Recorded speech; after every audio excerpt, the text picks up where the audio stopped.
All right, good evening, everybody. Welcome. We're going to call this meeting to order. This is a City Commission workshop, January 14th, 2020, to discuss Gainesville's housing plan and hear a presentation from the Gainesville Housing Authority on their 5-year strategic plan. So we're glad that you're all here, and our first order of business is to adopt the agenda, which has only one item on it, the update on the 5-year strategic plan from the Housing Authority. I make a motion that we go ahead and adopt the agenda as provided. There's a motion and a second. Any members of the public wish to speak to the motion? Back to the commission. All in favor say aye. Aye. All opposed? That motion passes unanimously. I did get a message from Commissioner A. Santos. He is planning on being here, but he's at a Career Source board meeting that's running a little long. So as soon as that gets over, he will be here. Okay, with that, we would love to invite Ms. Davis or any representatives from the Gainesville Housing Authority to come forward and present their 5-year strategic plan update. Welcome. We're glad that you're here, and Happy New Year. Happy New Year. Thank you. Thank you for allowing us to come here this evening and present our strategic plan. If you won't mind, I just want to call our board to order really quickly. Sure thing. Okay. I'd like to call our board to order. It is January 14th. It is 5:04. The Gainesville Housing Authority board is now called to order. Thank you. Thank you. As an overview, back in September, we started. I apologize for interrupting, but we've got a fan base at home that watches, and they would love to know who you are. And actually, I did that incorrectly a little bit too. My name is Angela Tharp. I am the chair for the Gainesville Housing Authority. And if you wouldn't mind too, can we just do a quick roll call of everybody? Arthur Stockman here. Fred Carter here. Okay. And Angela Tharp here. So we have a quorum of our board. Okay, thank you. I just wanted to put that on the note. Thank you, Tharp. Okay. We started our strategic planning process back in September, and we are thankful for the opportunity to come and present it to you in the hopes that we can create a better relationship with the city of Gainesville in furthering our goals to provide as much affordable housing and other initiatives that will help provide for affordable housing and other housing opportunities in the city of Gainesville. At this time, I'm going to turn it over to Frederic Rocha, who worked with us through CVR Management Solutions for Affordable Housing Industry. They were the consultants that we worked with that brought us through the entire process. They did all the interviews with the residents, the local community members, stakeholders, with us as a board, and then pulled all the information together in a solid, concise manner. And they will be presenting the strategic plan. If you have any questions, though, myself, Pam Davis, the executive director, and anybody else on the board will be available to answer those. Very good. Okay? Thank you, Ms. Tharp. Thank you. Mr. Rocha, welcome. Thank you. Good evening. Happy New Year. Good evening, commissioners and board commissioners, everyone else. As Ms. Tharp said, my name is Frederic Rocha. I'm co-CEO of CVR Associates. I've been asked to just preliminarily give you a very brief overview of who we are. We're a consulting firm that specializes in affordable housing. Our main office is based in Tampa, though we also have offices in other parts, Atlanta, Chicago, New York, Miami. We're been in business for about 25 years, as of about a month from now. And we focus exclusively on public and affordable housing. All of our senior staff, which is part of a company that has over 200 employees nationwide. We do work on affordable housing, public housing, and all of the new formats that are coming forth in the 21st century as HUD is really transforming what has been traditional public housing. We wanted you to understand a little bit that the work we do and have done here is not something that is just brand new. We bring to it a level of experience as we do work for HUD all over the country. We're one of the main companies that they use to provide either technical assistance to travel agencies or to provide strategic planning, asset repositioning services for agencies around the country. And we work from California to the Caribbean, Puerto Rico, and the Virgin Islands. So while I can talk for a couple of hours about who we are, That's not why we're here. I'm going to turn it over to my colleague, Chris Warren, who's a Senior Vice President in the company, and then we will work to try to address any questions that you may have during the process. Very good. Thank you, Mr. President. Warren, welcome. Good afternoon, good evening. My name is Chris Warren. I'm a Senior Vice President with CVR Associates. I think I've spoken to just about everybody up here on the phone, and I want to thank you for your time and your assistance through this process. Also, welcome to the Board of Commissioners, and Ms. Davis, thank you for having us. So, a little history. I'm sure you're all aware the Housing Authority had an original five-year strategic business plan that started in 2013. That was the first strategic plan for the Gainesville Housing Authority under Ms. Davis's purview and the board's purview. There was a number of things that the Housing Authority was processing, changing, improving upon through that strategic business plan. That business plan was their roadmap to changes and improvements for the agency. And let me figure out your clicker here. So I just wanted to give some quick highlights from that previous strategic business plan and where we're going from that plan. So the last 5 years, the Housing Authority has worked hard and tirelessly to build new partnerships. They have built strong leadership, and I heard that from pretty much each and every one of you. There has been a significant change in the Housing Authority's image. And through that process, the Housing Authority created a nonprofit called GHDMC, and I will give you that acronym in just a minute when I find it on my piece of paper. And they have been working tirelessly with residents for self-sufficiency opportunities. Just a quick highlight of the last 5 years. Obviously, there's a lot more to that. You know their history much better than I, but they have tirelessly been working to improve the Housing Authority. So with that, I was going to quickly review the timeline for this strategic business plan that we put in place or helped to initiate with the Housing Authority. We were engaged back in June of 2019 to begin the process of putting together the strategic business plan. We started reviewing all of their internal documents, started doing an environmental scan both internally and externally to determine the environment the Housing Authority works within. We started having bi-weekly conference calls with the authority. And we started preparing for our first public meetings in the beginning of September. You all recall when in the beginning of September, unfortunately, we had the threat of the hurricane. So everything got pushed back a few weeks because of that. But we started up the public process at the end of September with the first resident meeting. We basically were doing a SWOT analysis in the public with the residents to learn what their views and perceptions were of the agency, strengths, weaknesses, opportunities, and threats. On October 1st, we had our first Gainesville Housing Authority interdepartmental meeting with the Housing Choice Voucher staff and the finance staff. Again, same thing, trying to learn from them the perceptions of the Housing Authority and how to improve upon processes and where they saw concerns that maybe the Housing Authority could then work towards improving. We also had a Board of Commissioners planning meeting that same day and a stakeholders meeting that same day. We had 3 meetings. The stakeholders meeting was exceptionally well attended. We had over 30 folks in attendance, CEOs of nonprofits, philanthropic corporations were represented, city departments were represented, police department, transportation, number of really, it was a really engaging and excellent stakeholders meeting, again, discussing their observations and perceptions of the Housing Authority, where changes can happen, improvements, where good things are happening now. We had another series of meetings at the end of October and December. The second resident meeting we had at the end of October. We had a staff retreat October 30th, and on Halloween, we met with the board in their retreat. We actually took the full day staff meeting and brought it to the board and then refined a lot of what was worked through in that staff meeting. The staff meeting or the staff planning retreat was actually working through updating the mission and the vision statement, goals and objectives. The board had started working on that in their initial meeting, and then with the staff and their observations, we brought that forward to the board, and they helped to work through some of the further observations and refine some of those new objectives and new goals.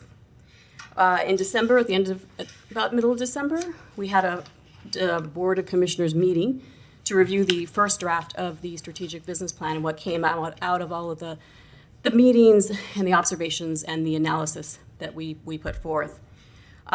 Two other opportunities for input into the strategic business plan was from September through October. We had an online survey, a SWOT survey. I think a number of you, hopefully all of you, have received that.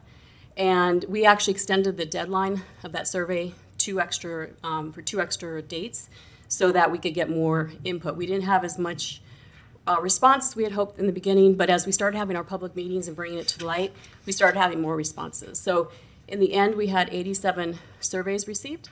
And as most of you know, we started having one-on-one phone interviews back in the end of August and ended with Mr. Pryor here on November 15th. So we had 25 one-on-one phone interviews.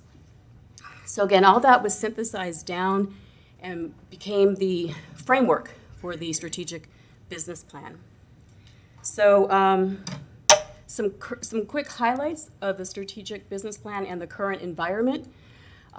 We did note that student housing increases the housing demand and inflates the housing markets and prices. We also noted that housing construction priorities tend to be for student housing and higher income housing. We have learned that there's a skepticism by private landlords to accept Section 8 vouchers. Some of that's a perception that has to do with low-income families, and some of that has to do with HUD's bureaucracy of the Section 8 program. Not any fault of the Housing Authority, but rules and regulations you have to abide by. We also noted that 68% of the Gainesville households are cost rent burden, meaning they pay more than 30% of their income for rent. And lastly, as we were finishing up the business plan, the Housing Authority reopened their wait list. And they currently have over 4,000 families on their wait list with only about 58 openings per year for housing. That's a significant need and a significant housing burden for the city. So other highlights from the business plan, and we'll get into more detail for some of these. We updated and enhanced, as I noted earlier, the mission, vision, goals, objectives, and strategies. We aligned the Gainesville Housing Development and Management Corporation, which is their instrumentality. I call it a nonprofit, but it's really instrumentality of the Housing Authority, GHDMC, with the Housing Authority. Now, back when the Housing Authority first did its first strategic plan, it was prior to the nonprofit being formed. The nonprofit was formed in the midst of that strategic plan about a year or two after, and so the goal of this strategic plan was to make sure the two were aligned in both their business plans. While both agencies have been working well together, hand in hand, and in sync with goals and missions, it wasn't formulated into the business plan. So that's part of a key strategy we put together with this business plan. Thank you. Ms. Moore, if you don't mind pausing for a question, Commissioner Johnson. Oh, I'm sorry. Yeah, thanks. I have a couple questions. So I'm focusing on the 68% of Gainesville households, non-students, are rent cost burdened. You're the experts here. So in your experience, how does that compare to other communities? That's really high. It is high, and actually in the business plan, which will take me a minute to peruse through, I have some comparisons to the state and to the country, and it is quite high. Some of it is inflated due to the student population. We tried to account for that, and we worked with some of the information that was out there, like the CHAZ and so forth, but it is quite high. I mean, it's just the reality of the situation. What would you say the average is around the state? If you give me a moment, I can pull it out for you. If you could maybe do average, Okay. and then average for other university towns. I don't know if you have that. That I don't have. Okay. No. I have a comparison to the state and to the country, but it would just take me a moment to pull that together. I can pull that, supply that to you after if you like, or if you Yeah. want me to go through it now, I can do that. Yeah, I'm really interested in knowing. Okay, give me Yeah. 1 second, because Yeah. I can. Sorry? Let me just get to the back of here we go. Thank you. No problem, just sorry to give me 1 moment.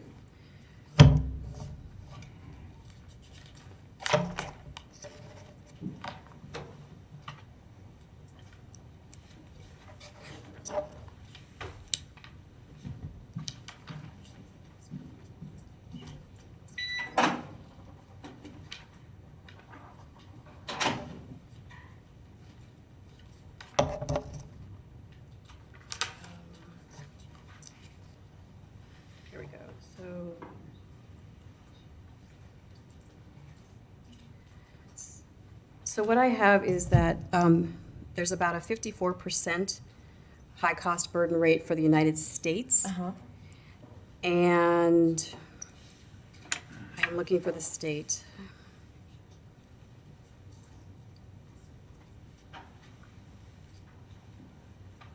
Florida has the highest cost burden rate in the United States at 54.1%, excuse me. That's being 29% severe, according to the ACS. And in Gainesville,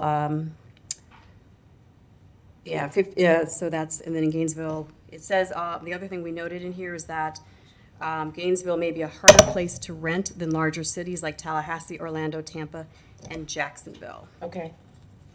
That's helpful. So the state is 54%.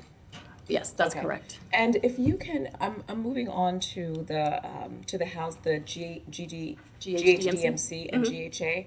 I'm going to use a term that Commissioner Simmons has used in the past, which is very helpful. If you can explain it to me like I'm a third grader.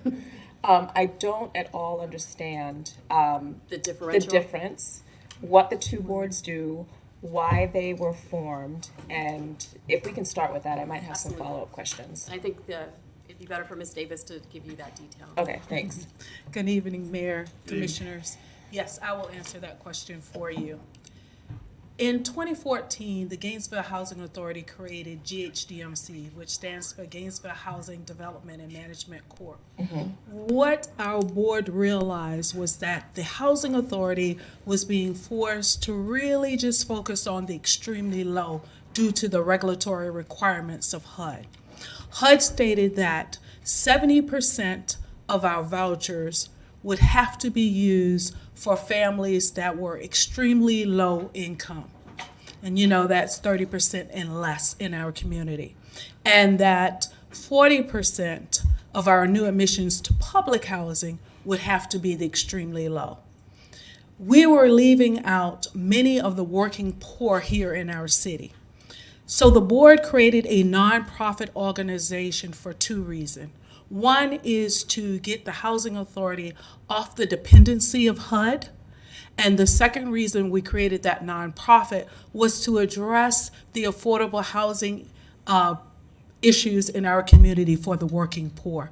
Those families that were on our waiting list year after year that we weren't able to address because the regulation says 70% of your new admissions have to be extremely low income residents and 40% of your new admissions for public housing has to be extremely low. So as you can imagine, we are responsible for families from extremely low to up to 120% of the median income. So there were a number of families that we were missing altogether, and we created the nonprofit to help us address the needs of those families. Okay, so can you tell me what decisions the Housing Authority is making and what decisions the nonprofit is making and how they interact? If we can forward, if you don't mind.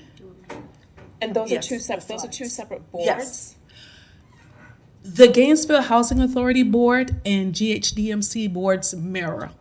Oh, they're the same people. GHDMC is an instrumentality of the Housing Authority. Okay. They have to perform under the regulations of the Gainesville Housing Authority, which means they follow our procurement policy. We govern in the sunshine with them just like we do our nonprofit. Okay. Where, as you know, the Gainesville Housing Authority also have an affiliate organization, and that's the Gainesville, Florida Housing Corp. And our boards do not mirror. They are an independent, not-for-profit organization that was created a number of years ago to help further the affordable housing and development goals of the Housing Authority. Okay. So here is a good example of the two organizations. The Gainesville Housing Development and Management Corporation, like I said, our boards are interlocking. Our commissioners, we meet directly after the Housing Authority meetings, and our board then become the directors of the nonprofit organization to discuss the business of the nonprofit. We were established in 2015. We are a 501c3, and like I said, it is an instrumentality of the Housing Authority that was created to do the work that the regulation was restricting the housing authority to accomplish for affordable housing in our community. Okay. Do you have any? So if GHA is making a decision and GHDMC is making a decision, they eventually are going to, there's going to be a cross section, and you're going to talk about both. Yes. Okay. In our strategic plan, we show you how the goals mirror. And is that something that is standard with housing authorities? Like, there is another Yes. entity? Okay. Yes, housing authorities across the country are moving in that direction, and even more so as we look at repositioning and HUD's new initiative for housing authorities to reposition their assets, and they're looking at us doing that with a nonprofit arm. Okay. Great, that was helpful, thank you. Go ahead. Yeah, Mr. Mayor, just, it's sort of like the CRA and the City Commission. That's the best way to look at it. We have different opportunities, and we can do different things with different monies. And that's the best way to sum it up, that you guys would understand that you do on a daily basis. Okay. Same and similar. So is there a separate pot of money for GHDMC versus GHA?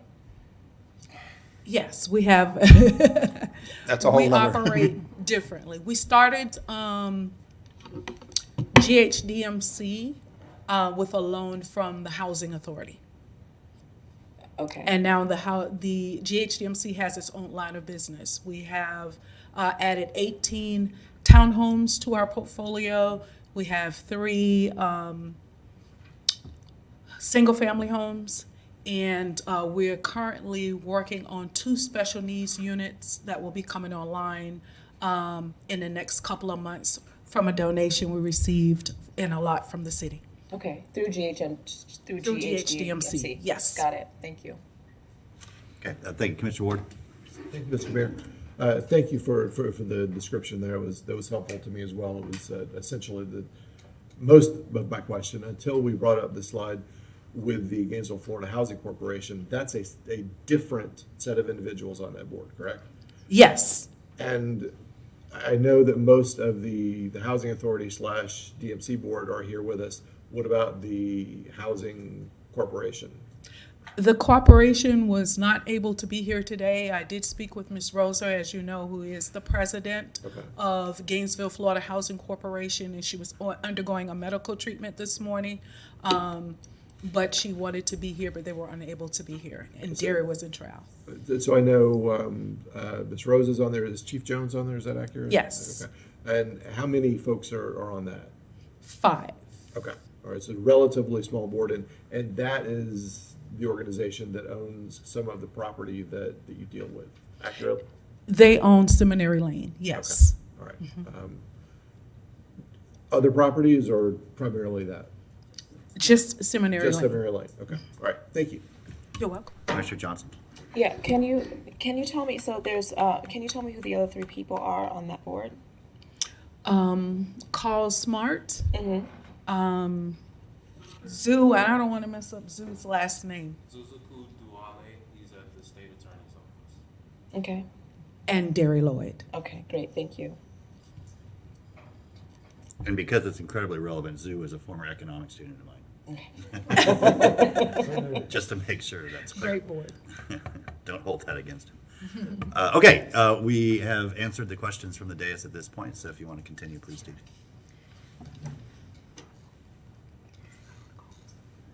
Okay. So we're going to go ahead and move on to the strategic business plan for the Housing Authority, past and present.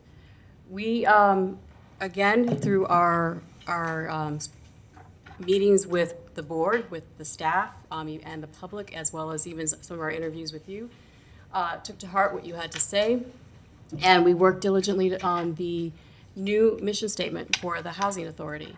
The main change, it's very similar, but the main change is it's more streamlined and more focused. So the mission statement for the Housing Authority is that the Gainesville Housing Authority is an innovative, performance-driven, customer-focused business advocating for and developing quality, affordable housing and self-sufficiency opportunities. So that is the newly developed mission statement. Same with the vision statement and the development of that vision statement. Again, more streamlined, more focused, I would say more intense, that's my wording.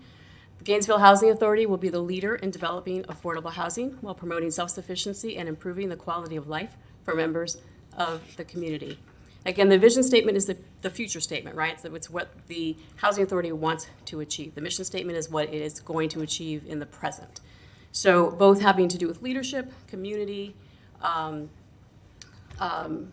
self-sufficiency for families, all of which are very important to improving the lives in which the families we house and improving the communities. If you'd please pause for another question. Of course. Commissioner Johnson. Yeah, can you tell me a little bit about why you chose to remove preserving? Let me go back here. In the mission? It says preserving and developing quality affordable housing as opposed to just advocating for and developing quality affordable housing. I would say part of it had to do with streamlining the thought process around what the Housing Authority is going to do currently. Preserving is always part of what they have to do. That's part of their mission, whether it's stated or not. It's part of their HUD directive, their HUD goals, and the board and the executive director's intent.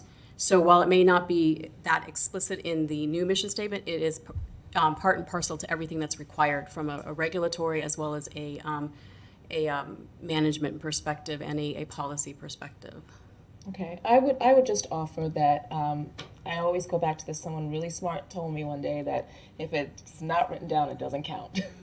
So if that is part of what you feel your mission is, and that's important to GHA, then I would. It's something that you might want to consider. I appreciate that, thank you, and we'll Yeah. we'll definitely take it into consideration. So thank you for that comment.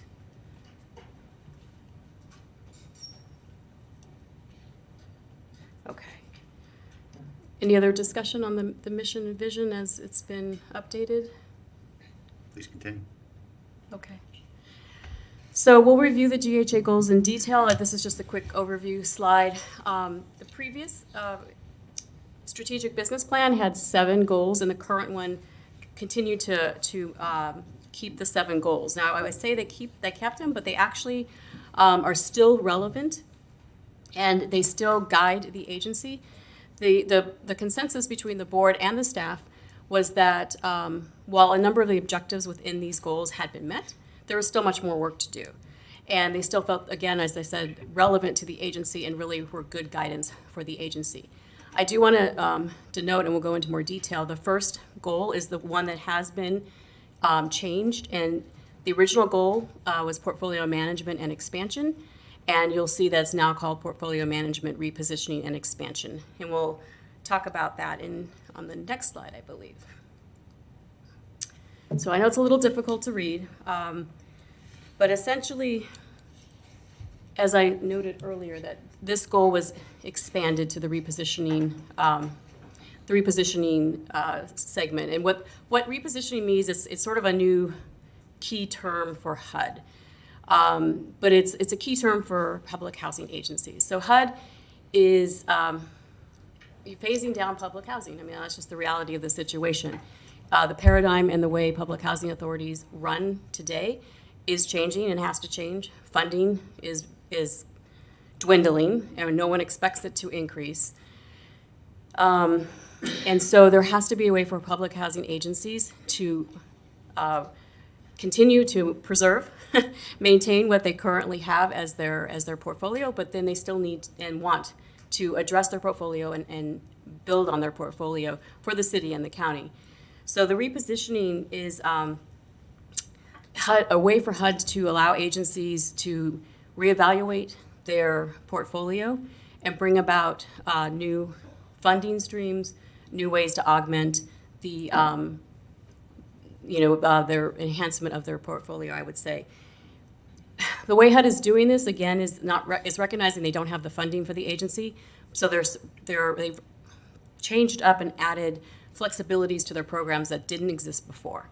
So HUD is now we call it tools in the toolbox, had put a number of their programs together in ways that housing authorities can access these programs, and there's more flexibility so that they can begin to reevaluate their portfolio, determine highest and best use, determine if some properties need to be upgraded, rehabbed, sold, added to.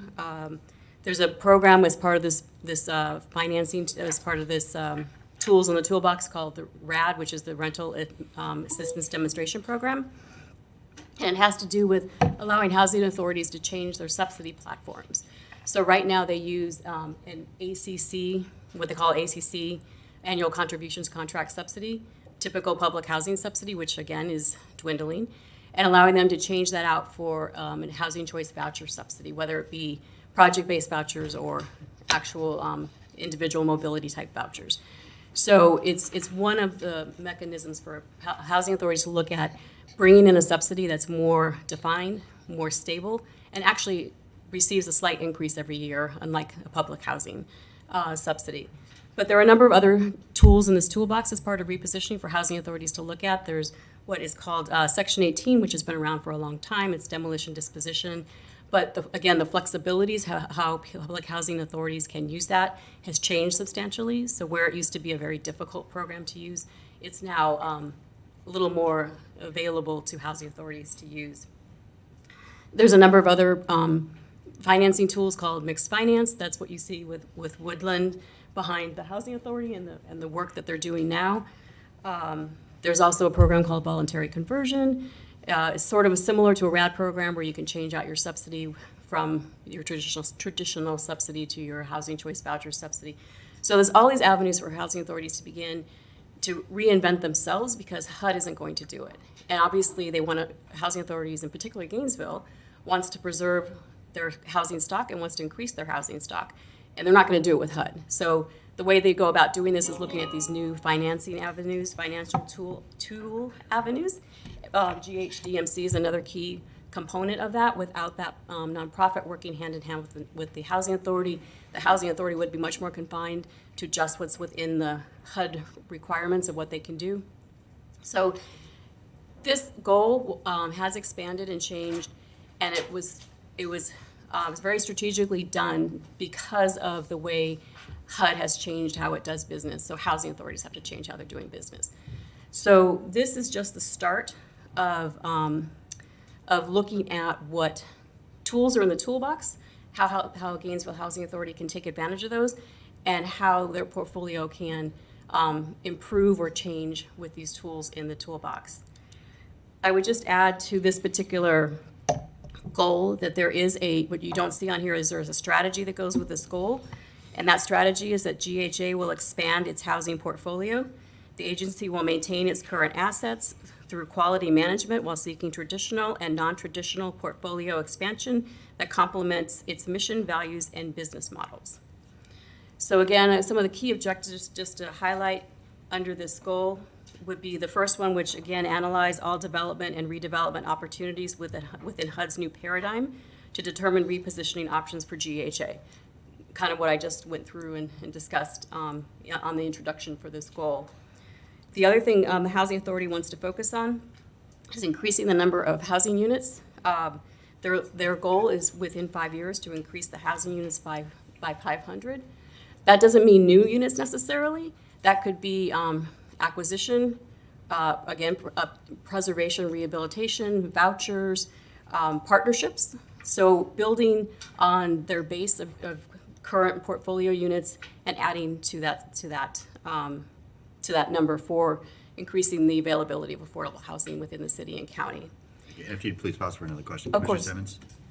Thank you, but I think you getting to that, I wanted to know what is HCB. I'm sorry. Sorry. I talk in acronyms because it's so. I apologize. It's the Housing Choice Voucher Program, which a lot of people know as Section 8. We're trying to change the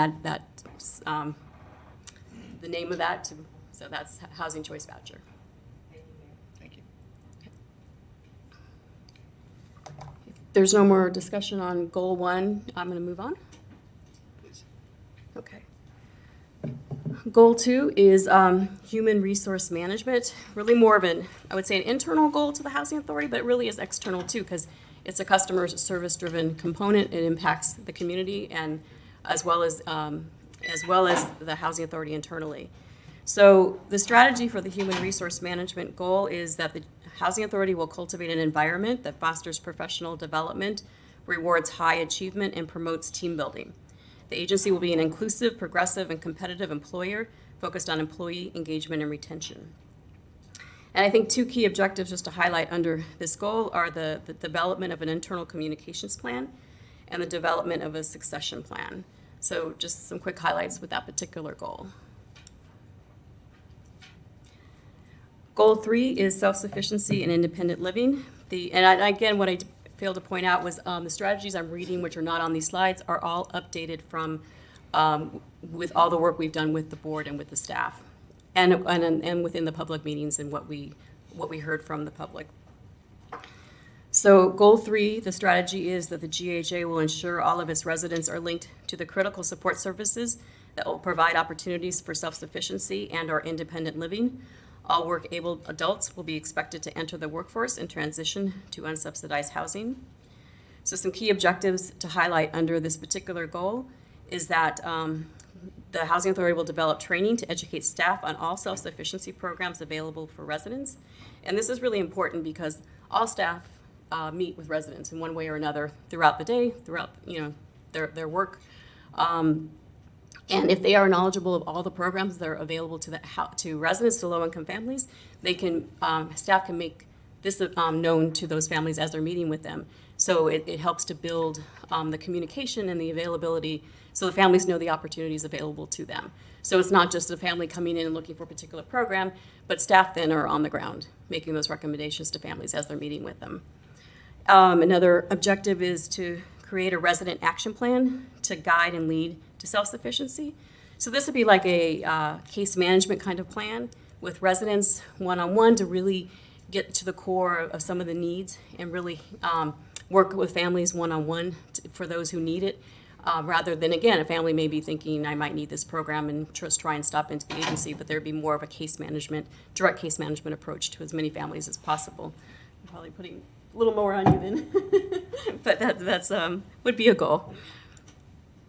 Goal 4, business orientation and sustainability. The strategy under this goal is that the GHA will follow sound business practices to ensure its long-term viability, as well as the GHDMCs.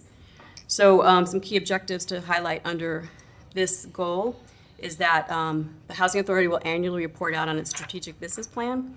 And while it does that now, it may not be as well known. And so it's really important that the Housing Authority look at its business plan on an annual basis as the environment changes, funding changes, climates change, the strategic business plan will need to move with that.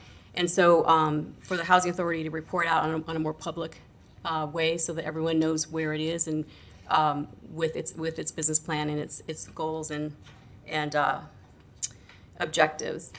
Other key objectives under Goal 4 has to do with building more partnerships, including working with the Community Land Trust, exploring opportunities to consolidate services and other affordable housing providers, and explore opportunities to increase mobility potential. So just, again, highlighting some key objectives under Goal 4.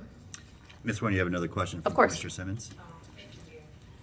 You spoke earlier about how GHA really need to look at changing and just, right now things are changing, things are different now, and we need to look at the model and how we tweak it and make it better or build on it. Have you thought about or have you addressed in any of your goals the concept of aging in place? Has that been talked about, and if so, is that in here anywhere? Ms. Davis? I'm going to answer that.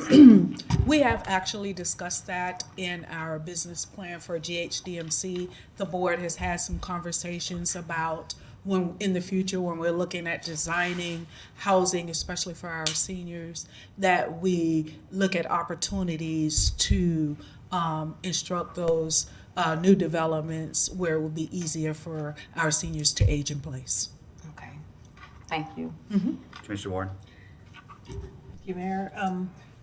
you can stay up here again too, That's Ms. okay. Davis. I'm real excited to see the clarity of what you guys are providing here and including back to goal 3 with the self-sufficiency and independent living with this item number 4. The recognition that the history of public housing was to provide housing stability while individuals got these job skills and trainings, and it's been one of the weakest links possibly in the success of public housing, encouraging, providing a base for families to move up and out. As I see with the Children's Trust coming on board, you know, we're going to be having a lot of emphasis on after-school and out-of-school training so that, you know, not just working with the parents and the adults in public housing, but to have a place for the youth to also get that success with academic. And I'm wondering if you're working with any aspect of the Children's Trust so that, you know, when there's a housing community that has a community room, you know, how, cause that's the hardest thing Yes. it's been, you know, of conversations of how do we get the people to get those Yeah. skills? Because raising the income is so important. Absolutely. And as you know, the Gainesville Housing Authority last year was the recipient of the Job Plus initiative. We were one of 4 housing authorities in the country that received that grant. And that grant really is to help get our able-bodied adults to work. And we have started the program, and later on in the slide, I have a little update for the board, for the commissioners, of where we are on that grant. One of the biggest challenges is childcare. Our residents are eager and ready, and we're really having a problem with finding childcare or affordable childcare so our families can go to work. So we're excited about the Children Trust and what it could mean for our residents as far as opportunities to get some relief in those areas. I can tell you to date, we have not personally put in an application, but we have supported the STEM program that goes on at Caring and Sharing that we participate with every year, the Boys and Girls Club, and the Cade Museum.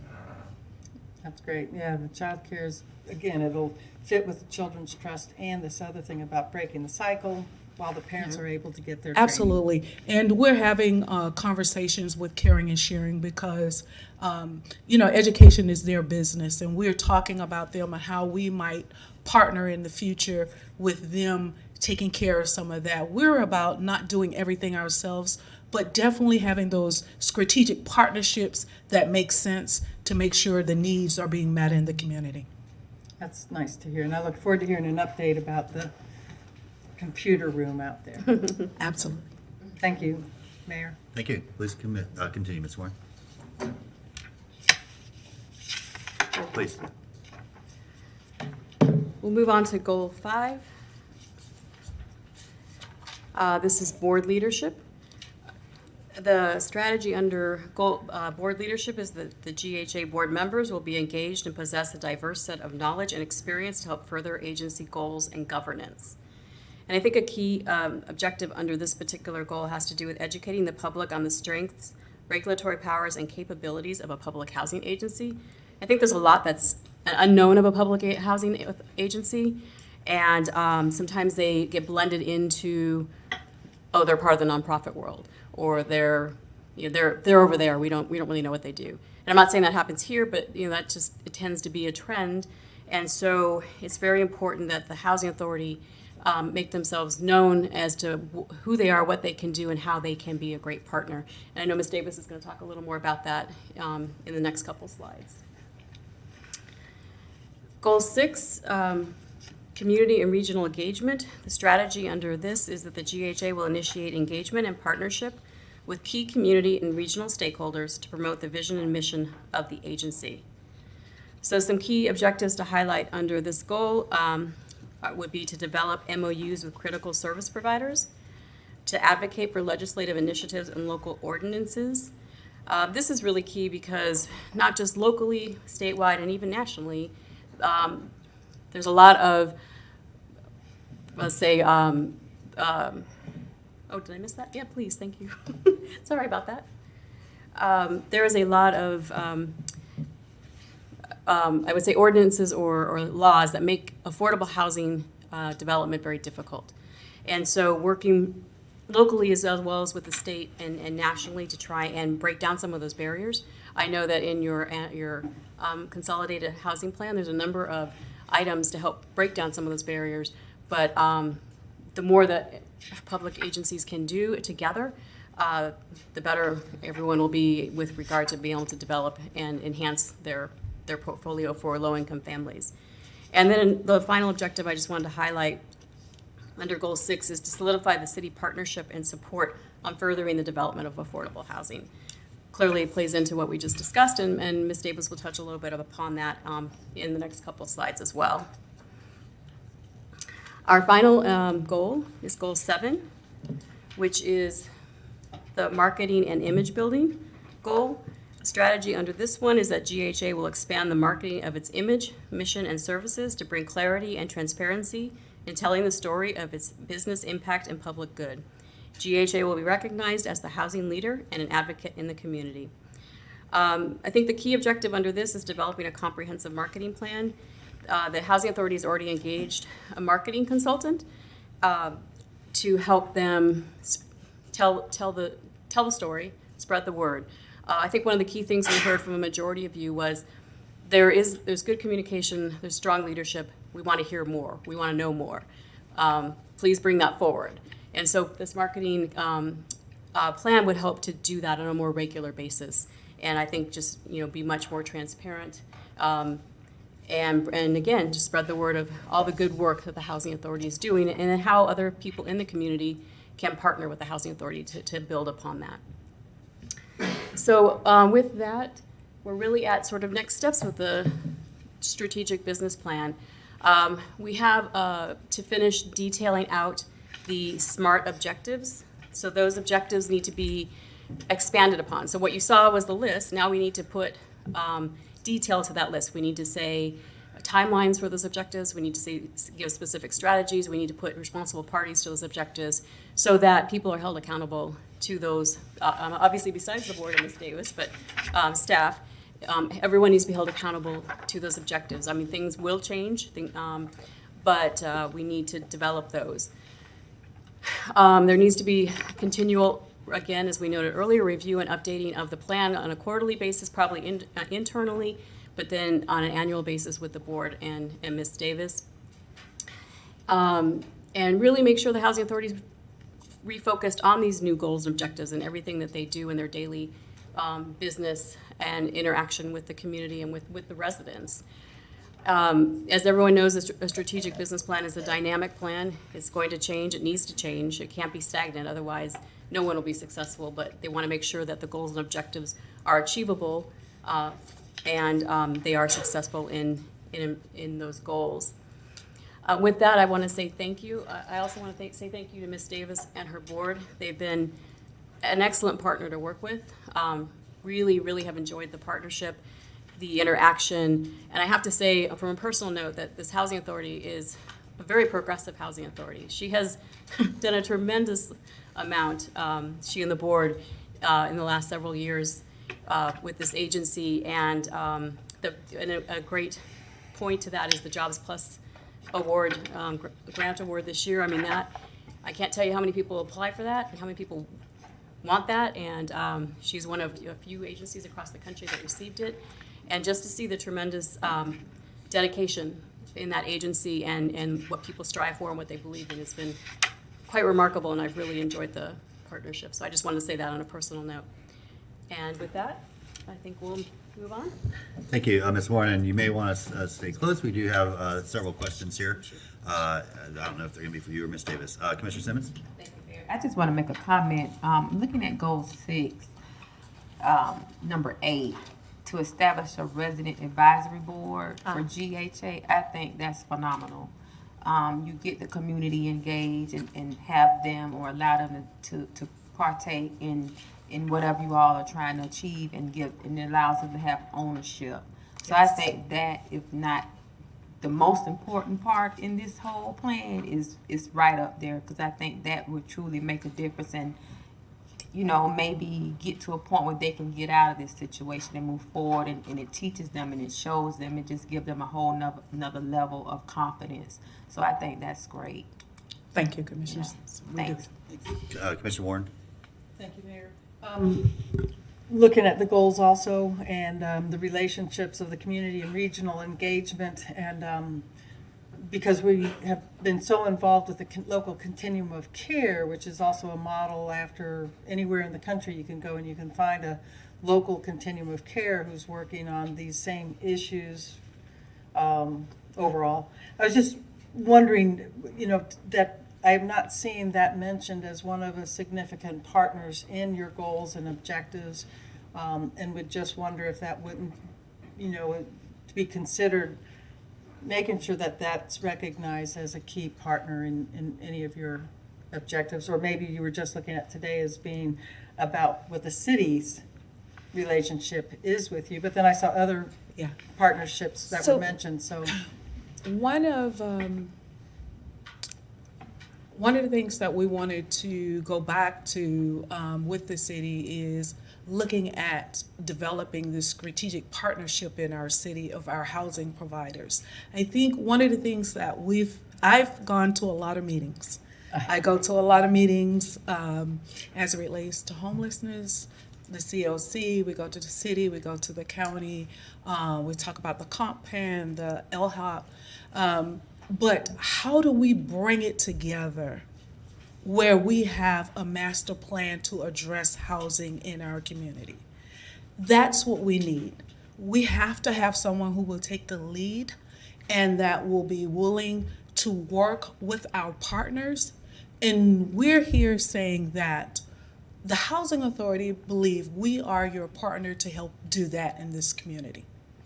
And that's when we came to you back in December of 2018, that's the partnership. We're looking to create a strategic partnership in our community with our city, with our nonprofits, with our city staff that will allow us to really develop a master plan as it relates to housing in our community. I just felt like there's an omission of the COC not even mentioned, and I just wanted to ask about that. Absolutely. The COC is And that's a very continuum of important care. in our community, housing for our homeless population. You know, I sit on that with you. Yeah. And we will be addressing that in our community and would like to, play a key role. As you know, as we develop new affordable housing, we also have set aside in Woodland Park.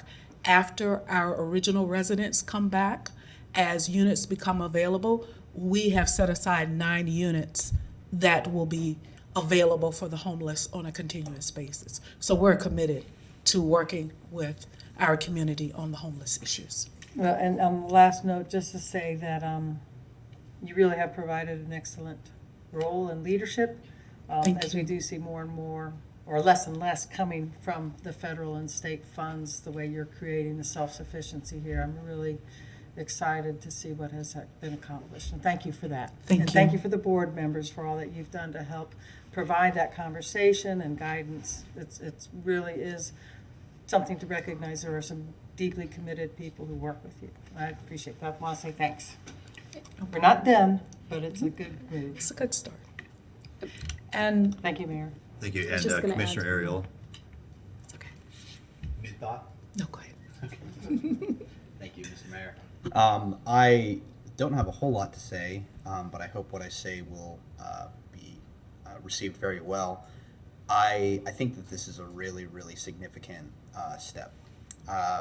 Just reading through the goals and objectives, it's very clear to me that when you all came to us with an ask back in, I think it was December of, I've got my dates mixed up here, but it was it's apparent now that that ask was done very thoughtfully, and there was an intention to follow up with a significant amount of work. And that seems to be the direction that I see that the GHA is going. As a commission, for my colleagues, we've been having a discussion about housing in Gainesville since I've been on the commission. And we've had some false starts, but by and large, I think this represents for me at least, one of the best opportunities we have to leave a legacy of this commission for future commissions to have a strategic plan for dealing with housing in Gainesville. So really, I like the conversation that's happening, but I'm more excited about the potential of actually getting work done, spending less time in meetings, more time getting things done.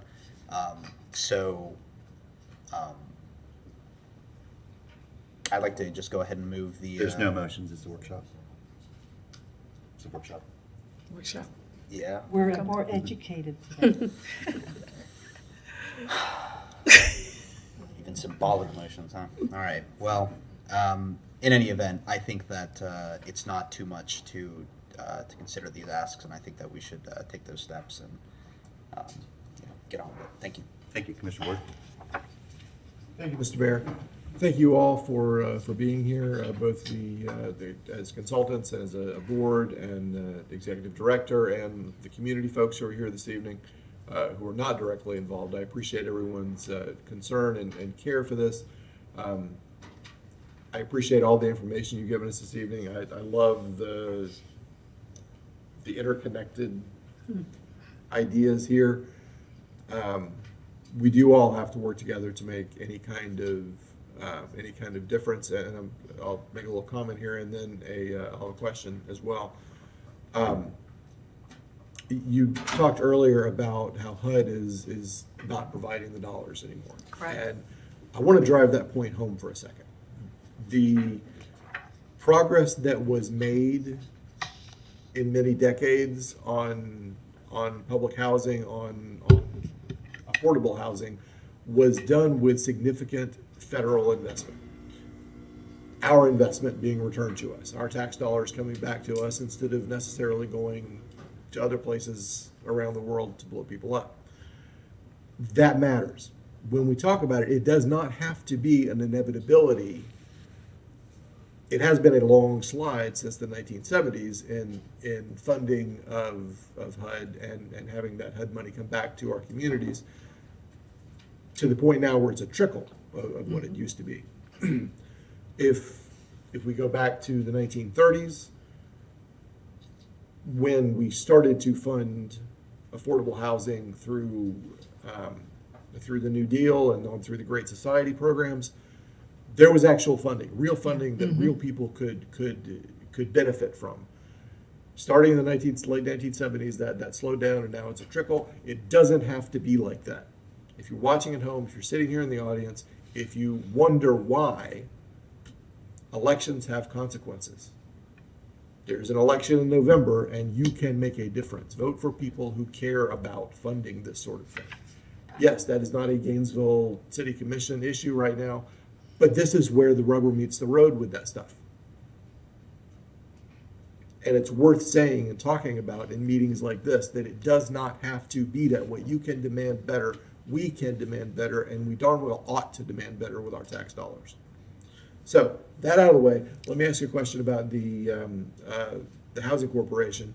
Can you give us some kind of update on what the status of Seminary Lane is? Or is that something for another time? I can be, I had a conversation with Ms. Rosa and Derry Lloyd, who is also on the board, and asked them, what would you be comfortable with me saying? Again, this is a separate corporation from the Housing Authority. And what they said they would be comfortable with is that if the sale of Seminary Lane goes through, that whatever funds or proceeds are received will definitely go back into our community to leverage more affordable housing in our community. But we don't have any numbers for what that Not might right look now. like. Okay. And I will tell you that one of the reasons I ask is people in the community assume, nearly everybody in the community who talks to me about Seminary Lane assumes that the Gainesville City Commission is in full control of everything that happens with that. Same with the And Housing we're Authority. more often than not kind of left in the dark about it. Yes. We're going to shoulder, the community concern and blame for it. Right. But we're in the dark, and I'm not real comfortable with that. Gainesville, Florida Housing Corporation is a not-for-profit organization. as outlined in the statutes for the state of Florida. And they have their own board, and so, you know. Okay, thank you. Thank you. Commissioner Simmons? Thank you, Mayor. And I just want to touch on some things and add what Commissioner Ward stated earlier, and just add some insight to some things that got us to this point. We lost maybe a minimum of 1,000 units when Kennedy Homes was torn down, Glen Springs Manor, and Seminary Lane. So we are starting blank to make up for that loss. And I want people to understand that that took a toll on this community. Yes. It took a real toll on this community.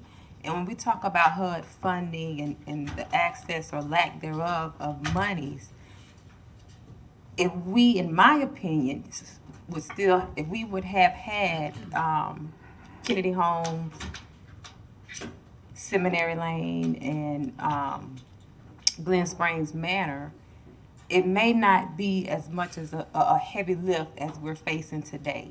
And that's just my opinion. Although, you know, you have to do maintenance on these older buildings, but today I feel like that is the culprit of some of the issues we're having in our community, the lack of the housing, affordable housing, because of all those units leaving. And so I just, my hat goes off to Gainesville Housing Authority for coming in and you know, getting in the weeds and taking the initiative to come up with ideas, be creative, and try to put some stock back out there and so people can afford it. So I just really want that to I don't want that to get lost as we continue to have this conversation. We lost a lot of units. We had units. And I honestly think that we would not be as far behind as we are in playing catch up if some of those units were still available. We still had those stock of units. So, you know, we have to work together. Absolutely. And again, you all are doing a wonderful job. All our nonprofits that working in the housing, affordable housing, you're doing a great job. It's a heavy lift, and we have to make up some of this work, and we need to work together. So I just wanted to say that. Thank you, Mayor. Thank you, Commissioner. Commissioner Johnson? Thank you, Mayor. Just to piggyback a little bit off of what Commissioner Ward said. So I guess once again, I'm trying to understand a little bit about the relationship between the nonprofit corporation and GHA, what information is in the sunshine, what we are privy to. You know, like Commissioner Ward, I have gotten a lot of feedback from the community about Seminary Lane and concerns about that. And many times I feel like I don't have enough information to be able to say this is what is happening. Absolutely. So if this is a public entity, the Gainesville Housing Authority, and then you have the Gainesville Corporation, how does that work together? Because I asked before if the boards are the same, right? Mm-hmm. So the boards are discussing everything. Right. And making decisions about everything. So as the Gainesville Housing Authority, would you be able to give us the information that we are, that eventually I'll be asking because you both sit on the same board? Ms. Davis, So can you we're go back- actually Ms. Davis, talking about- I'm Can you sorry. go back to that slide that Yes, shows the two 'cause I wanna show entities? you Because we that. need to be clear on I'm sorry, the GHGC. who's connected, yeah. Yeah. That's what I meant to So say, not the there- corporation, GHG. Yes. So there are actually 3 organizations, right? The Gainesville Housing Authority is your public corporation, right? We are your housing agency. Yeah. We are a political subdivision created by 421 of the statutes. And then we created our board in 2014, GHDMC, which does not own Seminary Lane, have no interest in Seminary Lane at all. That is the board that mirrors the Gainesville Housing Authority. And Ms. Davis, if you could just pick one of those mics, because Oh, I'm sorry. at home they can't hear you. I'm sorry. Here we can hear you. There you go. So GHDMC is a nonprofit organization that we created, in 2014. Okay. To help further our affordable housing goal, specifically the working poor. The 40% and above that the Housing Authority does not get to address, that remain on our waiting list for years just because we are mandated through HUD regulations to serve our extremely low-income residents first. So we created GHDMC to further our affordable housing goals. Gainesville, Florida Housing Corporation has a completely separate board. None of the Gainesville Housing Authority board members sit on that board. None of the Gainesville Housing Authority members sit on that board. Okay. The board members for Gainesville, Florida Housing Corporation that owns Seminary Lane is Miss Rosa, Chief Jones, Derry Lloyd, Zoo, Okay. and Carl Smart. They are an affiliate. They were created back in the 70s to help further the Housing Authority's goals for of low-income housing for this community. And their asset right now is Seminary Lane. So it is a separate board. Gainesville Housing Development Corporation is an instrumentality of the authority. And I can send you the regulations. The difference is in the instrumentality, because our boards mirror, we operate it just like we do the Housing Authority. Okay. Okay. Thanks. Commissioner Ward? Thank you, Mr. Mayor. I want to backtrack for a second and be really clear that I think the members of the Gainesville, Florida Housing Corporation Board are of absolutely unimpeachable character. I think they're all. Yes. There's nobody who Yes. would question any of them as not doing the right thing. But we don't, the community is generally unaware of what's going on for a fairly extended period of time with a sensitive piece of property, and that starts to make everybody uncomfortable at some point. And it's to me, it's an elephant in the room, and I thought it was important to say that, not Yes. because I have concerns with the people involved, but because it is true that people don't, in the absence of information, people will make up their own information. Yes. And that is happening in our community. So because this is a very sensitive piece of land we're talking about, for a variety of reasons, the better communication that can start to flow around this, and I understand real estate transactions are complicated and you can't say everything that you might Yes. want to say about it. I completely understand that. But some kind of information is going to have to start flowing about it at some point, or the community is already feeling uncomfortable. I can tell you that, and we're not getting better by being quiet about it. So I want everybody to understand, I'm not trying to create a problem for any individuals, but people have questions and concerns. And Thank we agree with you. We also believe it's an amazing organization and that it is a valuable piece of land. I would suggest that the commission actually ask that board to come and also present, because the community would like more information. Unfortunately, the executive director of the Gainesville Housing Authority cannot answer those questions, and she is looked upon to answer those questions because most people only know about the Gainesville Housing Authority and not this other organization. But they are the proper people to ask if you want answers that have validity to them. Okay, thank you. Thank you, Ms. Thurr. Okay, Ms. Davis, please continue. I think we left you off somewhere, and I think it said strategic partnership. Let's see. I think we've covered most of this. What we wanted to do was give you an update on our resident initiatives, the Job Plus program, and then get to the ask about the strategic partnership, or if time permits, we can just go to the strategic partnership and come back at another time with the update. No, we've got time, please. You have time? Yeah. Okay. All right. I'm gonna read my slide because, you know, my eyes aren't that good anymore, so, even with the glasses. I hear you. So in February of 2019, we were awarded the Job Plus grant. And as stated earlier, this particular grant is really a tool for us to be able to get our residents to work, an ability for them to be able to get the training that they need so they can become self-sufficient. Since the first quarter, we have created a work plan. We have submitted our budget to HUD. We have staffed the program, and we have made some strides that I think this commission will be very happy with.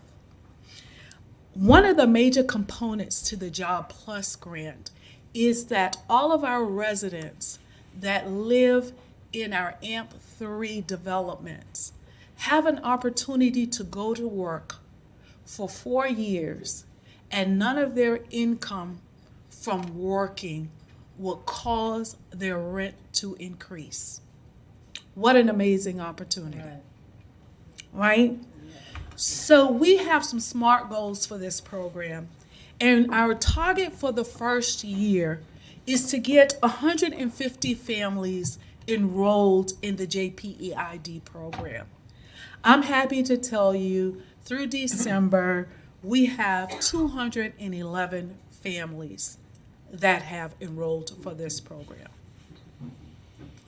We also are having our families do the TAB and other assessments to see what they're good at, what's their interest, how can we help them become self-sufficient.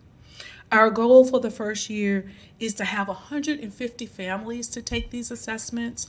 I'm happy to report that as of December, we've had 100 families to go ahead and take advantage and take the assessment and working toward self-sufficiency.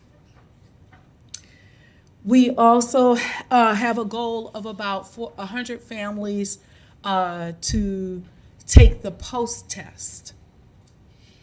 We have, Tavares, and I'm trying to remember the number, how many families that have gone to work? 45 families who have already gone to work. This program officially started in August. So we are excited about the momentum that we're seeing for our residents. Like I said, the biggest barrier is childcare. We have people who are eager to go to work but cannot find any affordable childcare. And that has been one of our biggest challenge in getting them employed and keeping them employed is the childcare. So we're excited about the Job Plus program. We also kicked off our Elite Force program, which is a training program for our residents where they come and they receive 2 credentials. They get their OSHA and they get the NCEER credential, and then they come and they work at the housing authority and receive on-the-job training so they become facility technicians. We currently have 5 residents in that program. They're working part-time at the housing authority. Our goal is to get these residents trained enough where we can maybe go and get contracts with other companies for maintenance, and where their full-time employment can then become, their part-time employment can become full-time employment. So we are working with our residents there. The Housing Authority is committed to self-sufficiency and providing opportunities for our families to improve their quality of life and their economic status so they can support their families, so they can move in, up, and out, and provide a unit for someone else that might need that helping hand. Any questions about our self-sufficiency programs?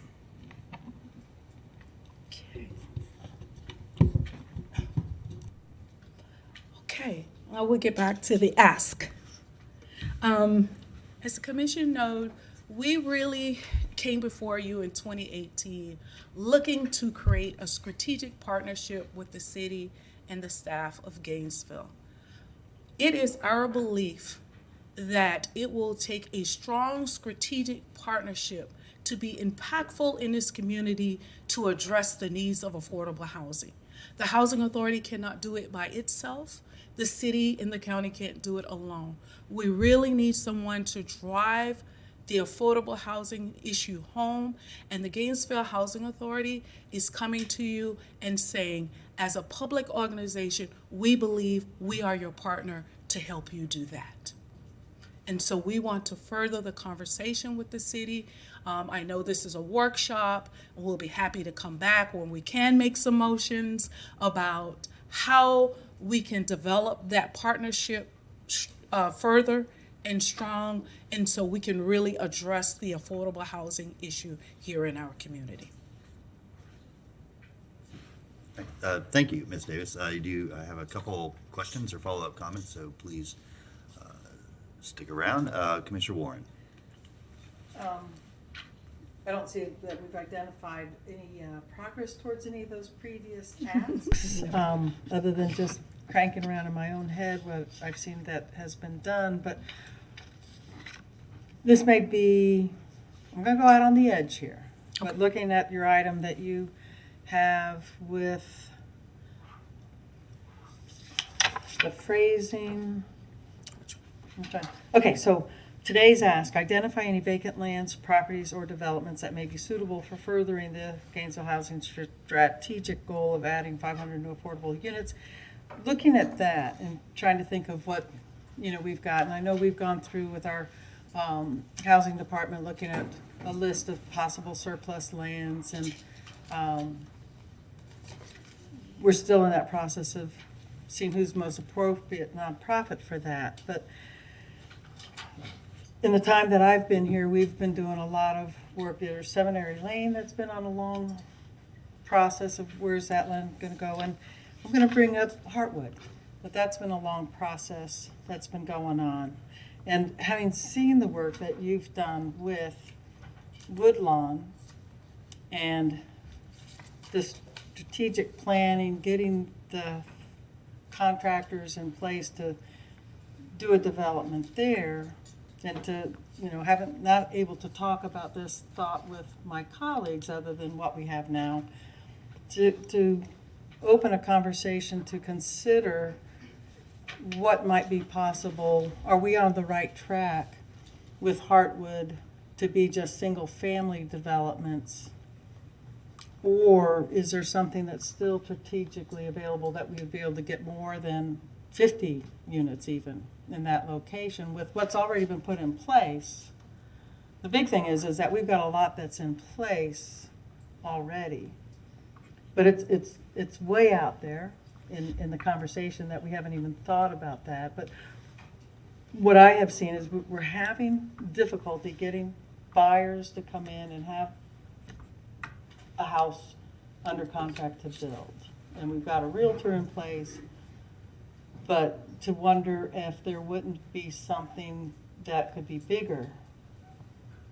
With you having brought up, especially Commissioner Simmons, that the numbers of housing that we lost when we tore down, made that Kennedy Homes a vacant lot. And I realize that this is, nobody's maybe had an opportunity to even consider that, but I would like for our city staff and the commissions to just think about, so much has been put in place there with the infrastructure. But is there something that would be a better fit? And I understand that this could be uncomfortable for many people who have seen so much put into it. I'm not trying to destroy a dream or anything. I'm just wondering if there isn't something that could be better to meet the needs. And with that, I just want to leave that idea to have some conversation about. And I don't know, maybe some people, I will fully accept if there are those who just think there's no way, don't want to see that. But I do want to, I'm just so deep in the conversation about we need so many homes How can we best work together? So, thank you, Mayor. Thank you. Mr. Carter, I'll get to you in one sec. We've got a few other lights here, but keep that fresh. Commissioner Simmons? Thank you, Mayor. I wanted to ask the city manager, his staff, the housing department, what relationship do we have with Ms. Davis and the authority? And how would their plan, strategic plan, and our plan mesh or work together? And are we aligned, or what's the progress where we are and where they are, and how can we work together? Or So that's, Commissioner, not an easy question to answer, because the housing office for what we call housing and community development today is really set up to be the administrator of the federal and state grants that we get, primarily the community housing, community development block grants, and the home grant and the SHIP grant. And historically has not been our affordable housing arm. And so, as Ms. Davis will tell you, and she and I have had a conversation the other day, their traditional involvement has been to try to get some of the federal and state funds that we have through our department. There, they've met with some success, but not as much success as they want because of the manner in which they were classified as an entity. And I can go into that more detail if you want, but I think we're past that point. Before I came here, affordable housing became a responsibility of that office without any increase in staffing or really any tools. And their first effort was to work on the affordable housing plan, which is in process now on there.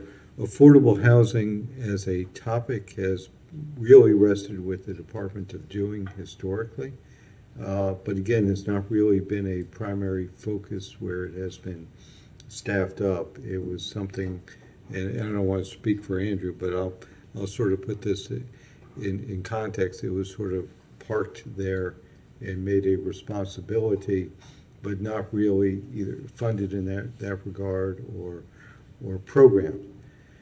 We will be changing that.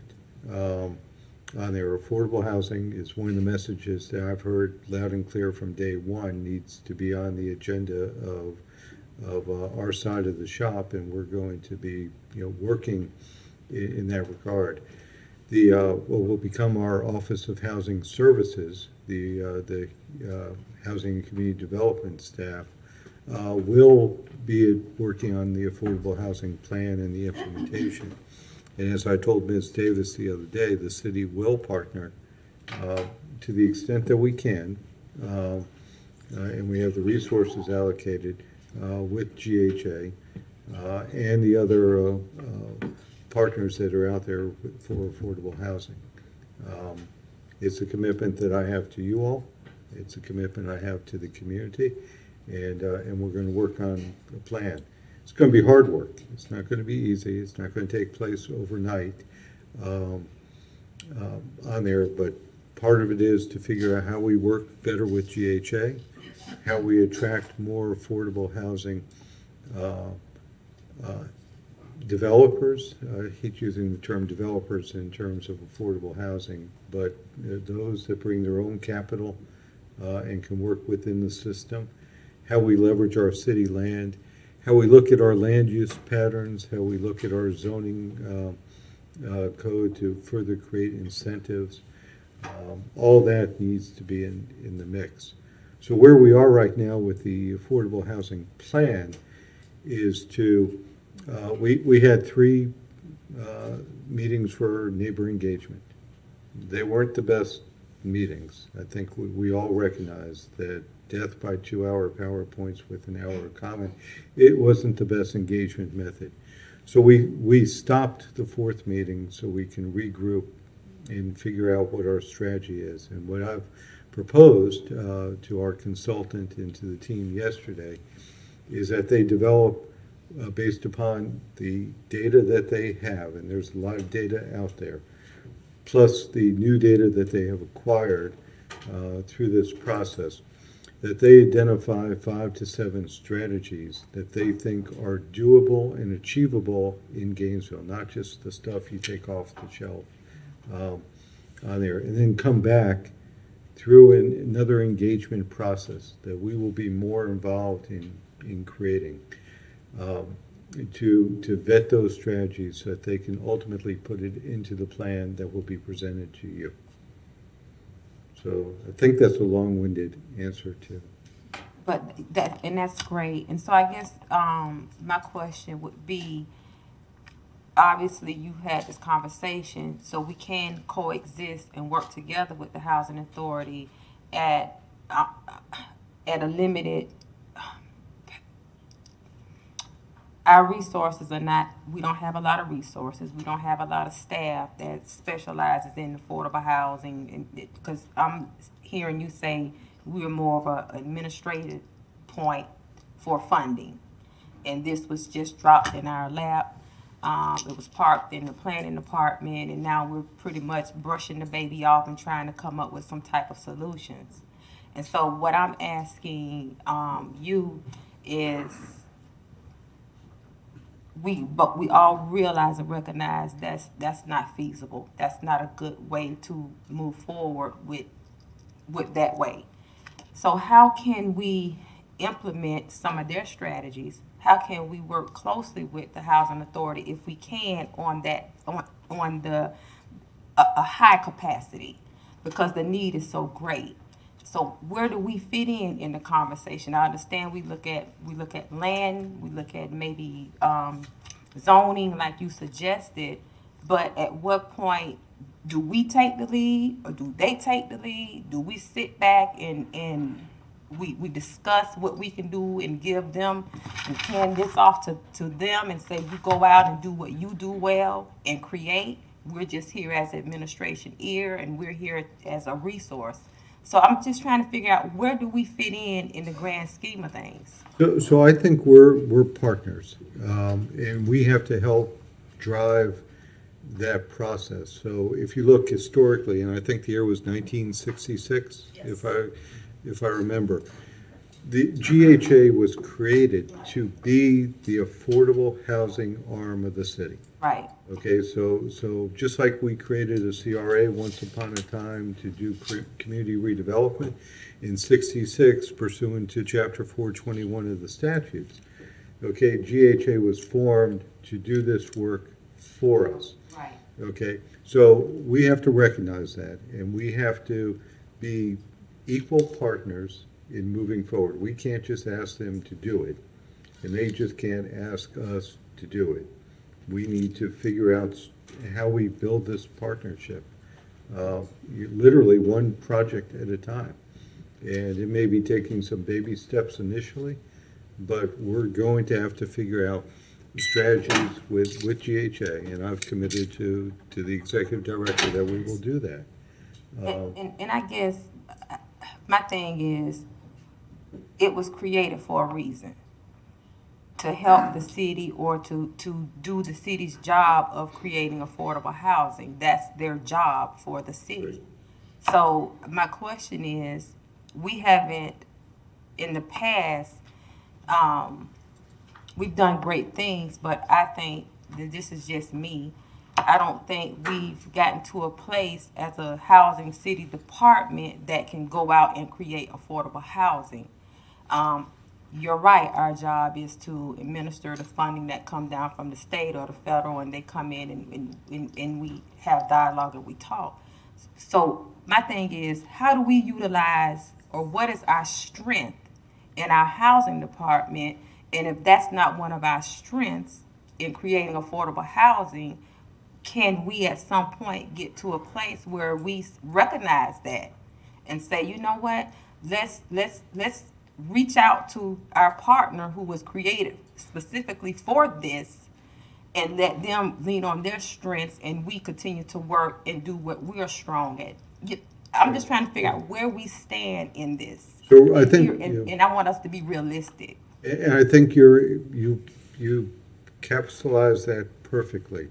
I do not want to propose to the commission that we duplicate in any way the efforts that GHA is undertaking. We need to complement them. Right. And so, and I think that's what we're committed to do. I don't want to create within our administration another version of the housing authority that's going to be out there doing the same work that they are doing. Okay, they live and breathe affordable housing. We need to have some of the right staff members on there so that we can work in collaboration with them so that when they bring us ideas or projects, we have the right talent on our staff to get those pieces implemented from our side of the shop, the stuff that they can't do. And so I think we're going to be, working together on that. No way do I want to duplicate the work that they're doing. We've got too much else Right. out there with limited resources. Right. And that's where I'm at. I feel like we need to get to a point where I guess we can talk about it and figure out what is our role. Right, and I've worked with housing authorities before, and we've done some really great partnerships, letting housing authorities be housing authorities, and figuring out how we facilitate what they do. Okay. Thank you, Mayor. Thank you. And if I could just add one more, I think, piece of context to that, Commissioner. What I think the goal is, and has been the goal, and we'll hopefully finalize this in the next couple months here, is looking for the intersectionality between what they do and what we do. And so there's certain things that only we can do. The housing authority can't change land use and zoning. They can't change sort of administrative or procedural policies that make it easier or harder for affordable housing to be developed. We can. So that's that's what we need to do on our side of things. And on their side of things, there's things they can do that we can't do. And so they're going to continue to do those things and build those things. And we heard, I think, a great testimonial today about where that's been and where you are now. And it's a great story. So then there are the things that intersect. And so those could be things like commingling funding sources. It could be the city having land that we can turn over to the housing authority or other affordable housing developers to reduce their cost. So those are the things that I think that Mr. Feldman is going to be looking at with his staff. And Ms. Harris, I think, has some thoughts she'd like to share with us. And I'll absolutely recognize you in a moment. But it's where can we coordinate with them and others? I mean, that's going to come out of this final affordable housing plan. Where is that intersectionality to leverage those opportunities that neither of us can do on our own? So there's kind of three areas. We're going to continue doing what only we can do, and we have a responsibility as a policymaking board to do those things. They're going to continue doing what only they can do, being the federal agency and having certain charges that are your responsibility. And then there's things that only we can do together. And that's the part that I think's been missing and that we're trying to develop and I know this can be a dirty word sometimes, but institutionalize. We want this to become part of standard operating procedure for both bodies as we move forward. So when folks like me and you move on, it's in place and it's how we do business. I'm just I'm probably saying the same thing that Mr. Feldman said, but just from my eyeballs. Ms. Harris, you want to add something to this part of the conversation? Yes, I do. Just real quick. I just wanted to give you all Helen Harris, Housing and Community Development. And I just wanted to give a brief update on where we are with our 2 positions that the City Commission approved. We recently hired one of the housing program coordinators. I'd like to introduce her to you, and she will be working on the affordable housing action plan, all things affordable housing. Her name is Vanetta Lewis, and she actually comes to us from GRU. Miss Lewis, welcome. And Thank you, Mayor and the Commission. So Fanetta will be that key contact with and bridging the gap with between Gainesville Housing Authority and the City of Gainesville staff. And just so you know that we at HCD has talked about bringing together our housing providers, a network. So that's one of her charges, is to kind of bring together that network and bring that meeting together, trying to have on a regular basis between the partners that Ms. Davis has listed here. That's one of the first things that Fanetta will do, is trying to get that group together. I'm told that it existed many, many years ago, and that's one of the first things that she's going to work on, is bringing that network of housing providers together. Great, We and also- I think, Ms. Lewis, before you go on, I just want to hopefully brag on your behalf, because you seem like a humble person.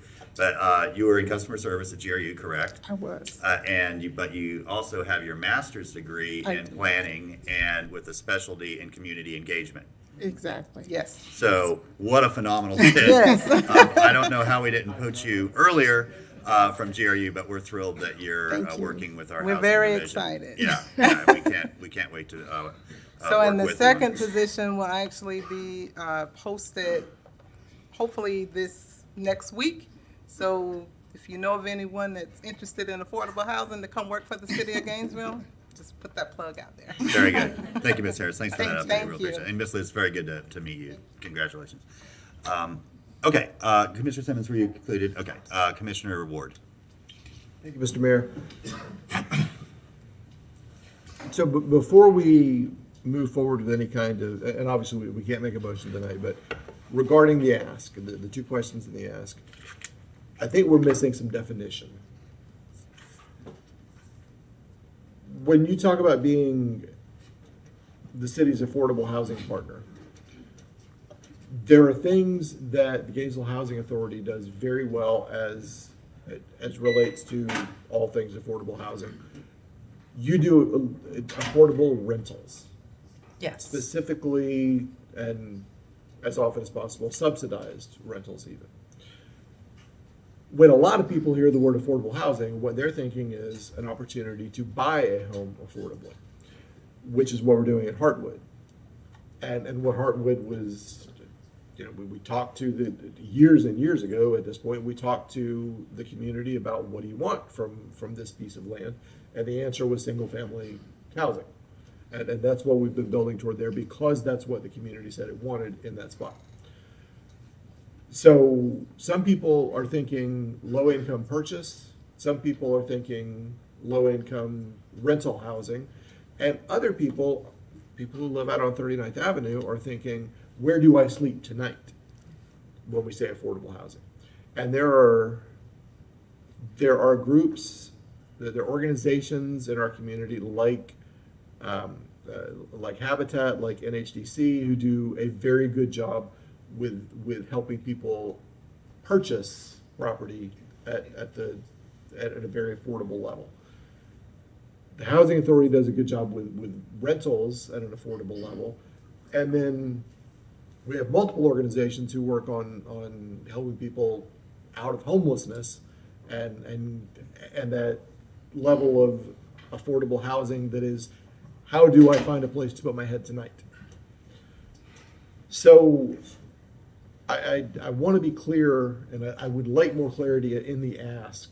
Before we did anything official, before we made any motions, which we can't do anyway tonight, perhaps inserting a word about affordable rental housing partner or something like that, to be really clear so that we don't terrify the other partners that we have into the idea that, oh my goodness, the housing authority is going to now manage Grace Marketplace, or the housing authority is going to do this or that. I know that's not your intent, but that's not what this says. What you're asking in the today's ask version is to be the city's affordable housing partner. But I'd like us to be specific about put a box around that, is what I'm saying. Commissioner Ward, let me see if I can rephrase that.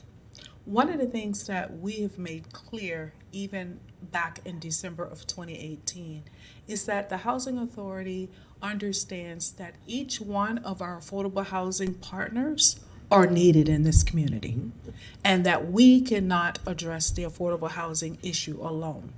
When we say strategic partnership, what we wanted the city to recognize is that we are your housing partner. You created us in 1966 to move the affordable housing issue and address the affordable housing issue in this community.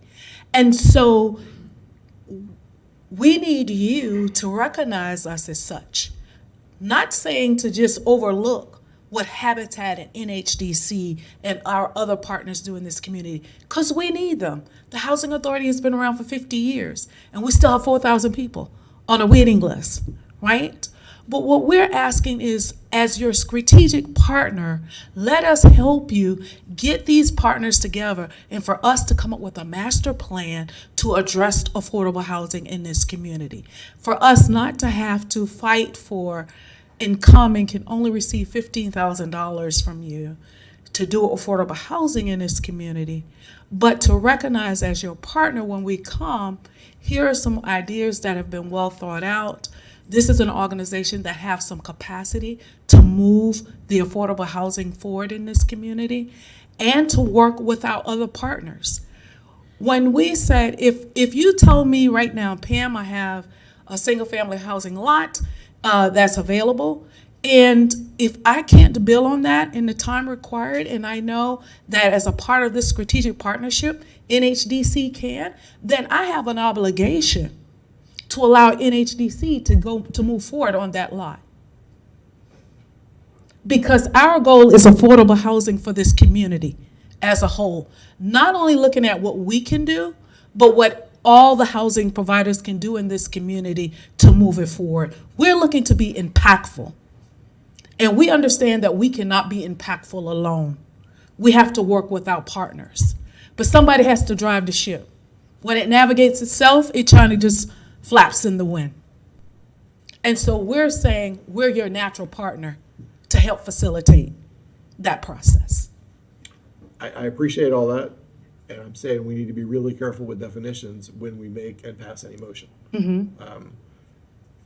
I'm sure that in 1966, everybody thought that they were completely clear about what was going on, and somebody we may be completely clear when we make a motion together and put this to work, but in 5 years or some similar period of time, none of us are going to be up here anymore. Absolutely. And when they start trying to interpret what we did at some point in the future, I want it to be crystal clear what we were talking about. Okay. I don't want a box that the Gainesville Housing Authority will only do rentals, because the city gave us a house a year and a half ago. We have rehabbed that house, and one of our public housing residents have purchased that home. We have Section 8 participants who use their voucher to purchase a home. So I'm reluctant to say just rentals, because as you know, part of our plan, our master plan for Woodland Park, was to do it in 3 phases. The first phase that we're currently working on, we have 96 units that will be multifamily, which is rental. The second phase will be between 96 and 110 units of multifamily. But we were hoping the third phase would allow some home ownership opportunities. Okay, so as we move forward, when we get to a meeting where we can make a motion, I'm still going to want to be clear about some definitions, because I don't want anybody second guessing it going forward. When, again, none of us are here to say, no, that's not what we meant. Because we're talking about a long-term agreement here. We're talking about a partnership that will work for a very long time. And it is time, after more than 50 years, to redefine and to recommit. I totally agree with that. But we need to be crystal clear on all this. When we get to today's ask number 2, identify any vacant lands, properties, or developments that may be suitable for furthering the GHA's strategic goal of adding 500 new affordable units in the next 5 years. and I'm looking at a different page than we are up here. I'm looking at today's asks. Oh, I'm sorry. There we go. Nope, The last one. today's ask, Yep. there you go. Yes. So I could see us being helpful with that, but that's work anybody can do. I mean, I don't know that it's gonna be the city's job to go catalog available vacant lands throughout the city. I mean, the city-owned lands is one thing, but that's not what this says. So again, I want to be specific about that. If you're asking us to Understand. tell you Understand. to identify city-owned land, city-owned vacant lands, properties, or developments, that's one thing, but that's not what it says. I understand. We So- can go back and give it some consideration in the wordsmithing, absolutely. Okay, And 'cause- as well as I'm sure your staff. Okay, and the other thing that I'll go back to, that's not here as part of the ask, but that gives me pause, is if we're going to be in a full and open partnership with you, then we need to be in a full and open partnership with the 501c3s that are part of you. I know that that's hard, I get it. But we are in a place right now where people are asking us questions we can't answer, and we have to go over a big gap of trust there. Yeah. So I'm saying that before I vote for any motion that we do in the future. I'm gonna have to ask some information. And it doesn't have to be in this meeting, but I don't think that's unfair to ask. I understand completely what you're saying, Commissioner Ward. I can speak very candidly and clearly for our instrumentality. But as you know, that board is autonomous from the Housing I know. Authority. And I would hate if everything would have to ride on that one strategy, because, I can't, we can go back and definitely tell them your concerns, we can ask them, but we can't require, so. Right, and what I need everybody to hear is that if we agree that you are our absolute partner on this, and then what we are telling the community is that trust us, we trust them, and they trust somebody else. That's a big leap of faith. I very much trust the people on that board. But that doesn't mean that everybody in the community who expects us to answer to that trust them as well. At some point, after many months of discussion, something's got to happen, that the community can understand what it is that's going to happen. And if this were 20, 30 units, a few $100,000, it'd be one thing. If it were happening on a piece of land that nobody cared about, let me rephrase that. If it happened on a piece of land that only a small number of people cared about, it would be one thing. That's not the case here. So a lot of people care about this piece of property. And they talk to us. I don't know if they talk to you or not, but they certainly talk to us. And they probably do talk to you. They absolutely talk to us, but I think for our strategic partnership to address affordable housing in this community, to ride upon whether or not an organization that the Housing Authority has no control over says we will open up to the city and be a govern in the sunshine like GHA and GHDMC,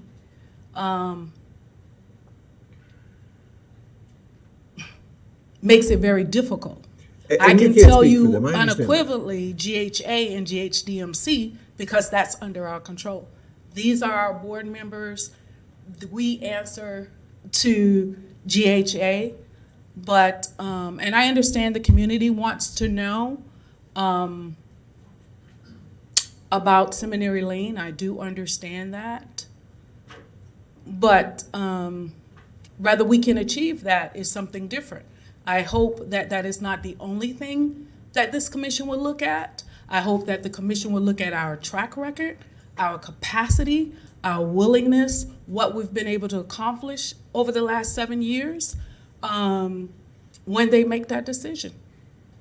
I completely agree with you. It will not be my only criterion, but it is a criterion. I understand. And I would, if we pretended that it were not part of what the community is concerned about, we would be mistaken. I think you do wonderful work. I think your board does wonderful work. I think your staff does wonderful work. I think the people on the Gainesville, Florida Housing Corporation Board do wonderful work. But that's a multi-million-dollar shadow right now. I understand. And I cannot make that clear enough. So thank you again for everything you're doing here. I appreciate it. And we're not voting tonight, you know?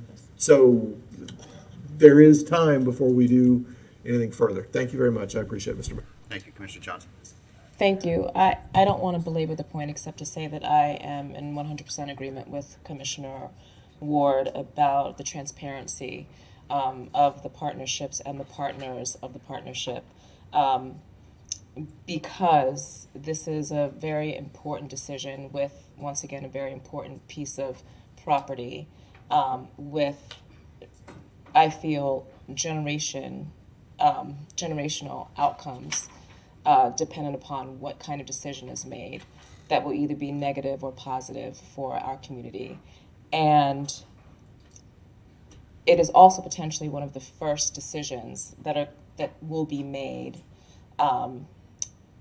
if we form a partnership. Mm-hmm. And the precedent that is set with that decision is incredibly important for our community. So I'm going to leave that there.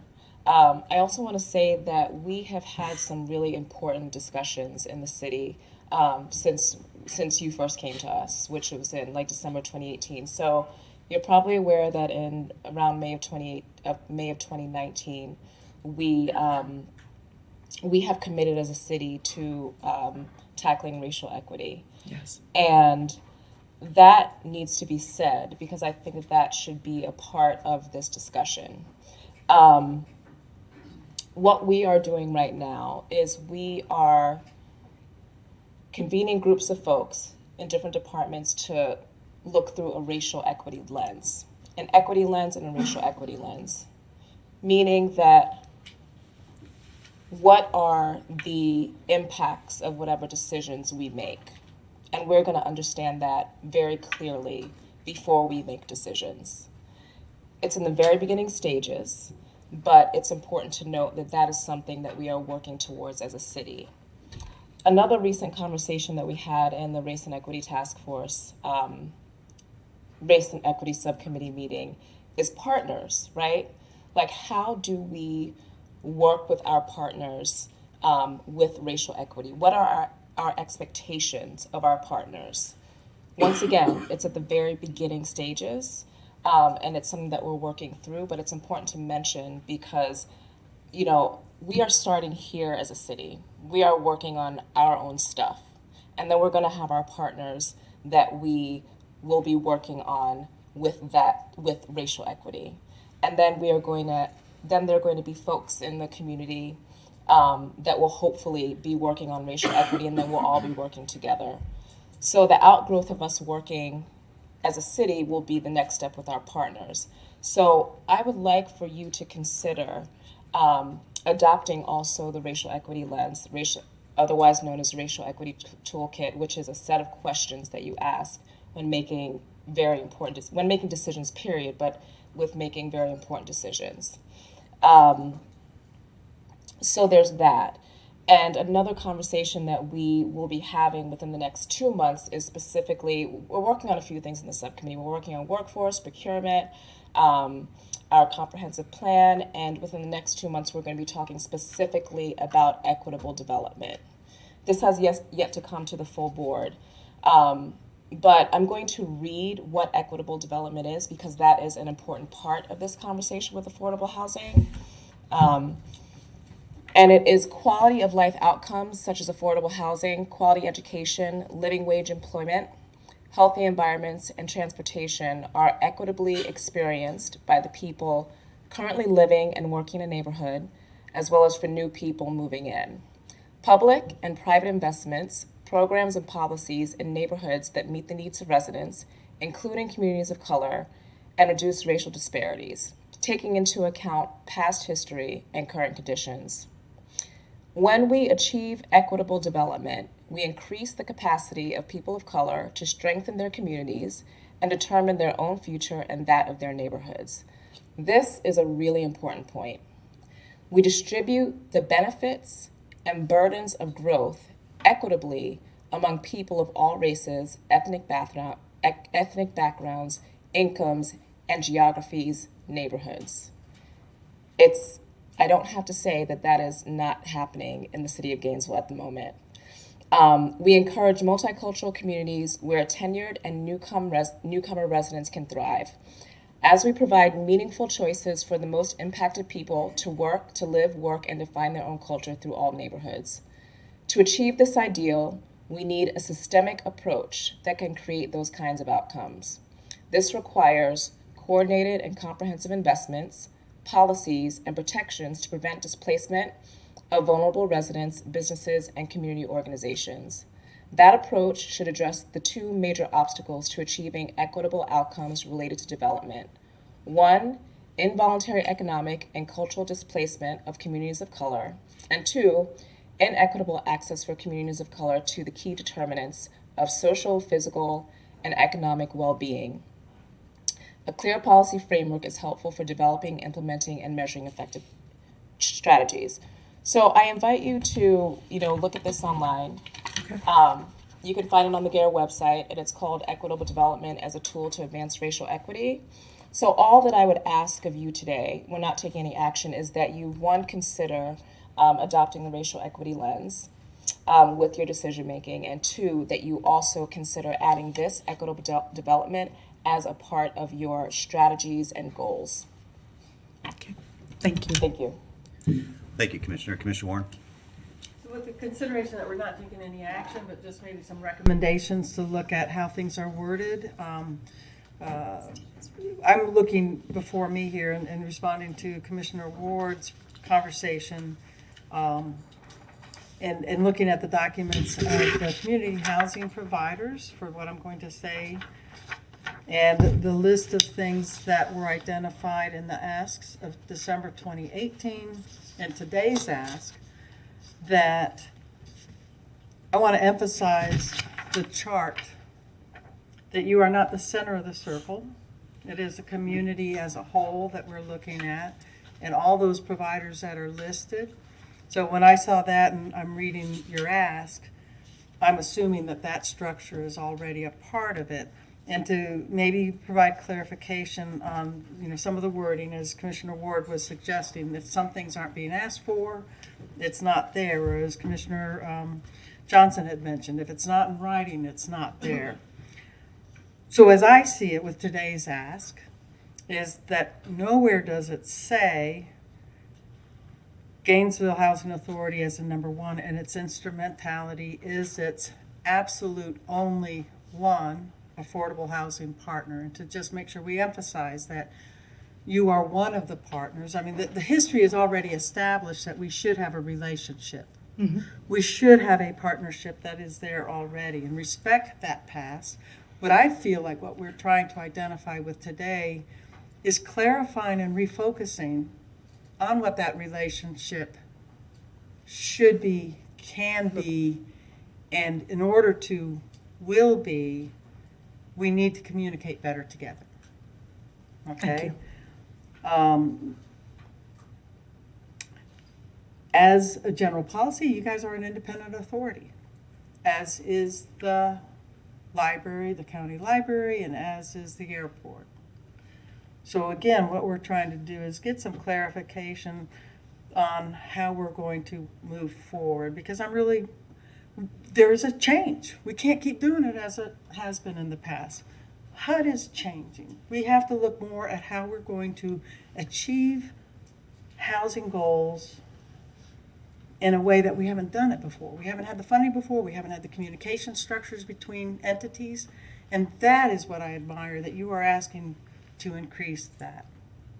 When we had the original structure of when you originally came to us in 2018 and we talked about Your number one item there was to provide Gainesville Housing Authority with a right of refusal for any available donated and conveyed land. We discussed that then, and we identified that we can't do everything just to you, because we do have to do, there's the basic RFPs, requests for proposals. And I don't see that you came back this time with that same ask. What I'm seeing is your ask is to be considered with vacant lands, identify where there are, but not everyone has to come to you.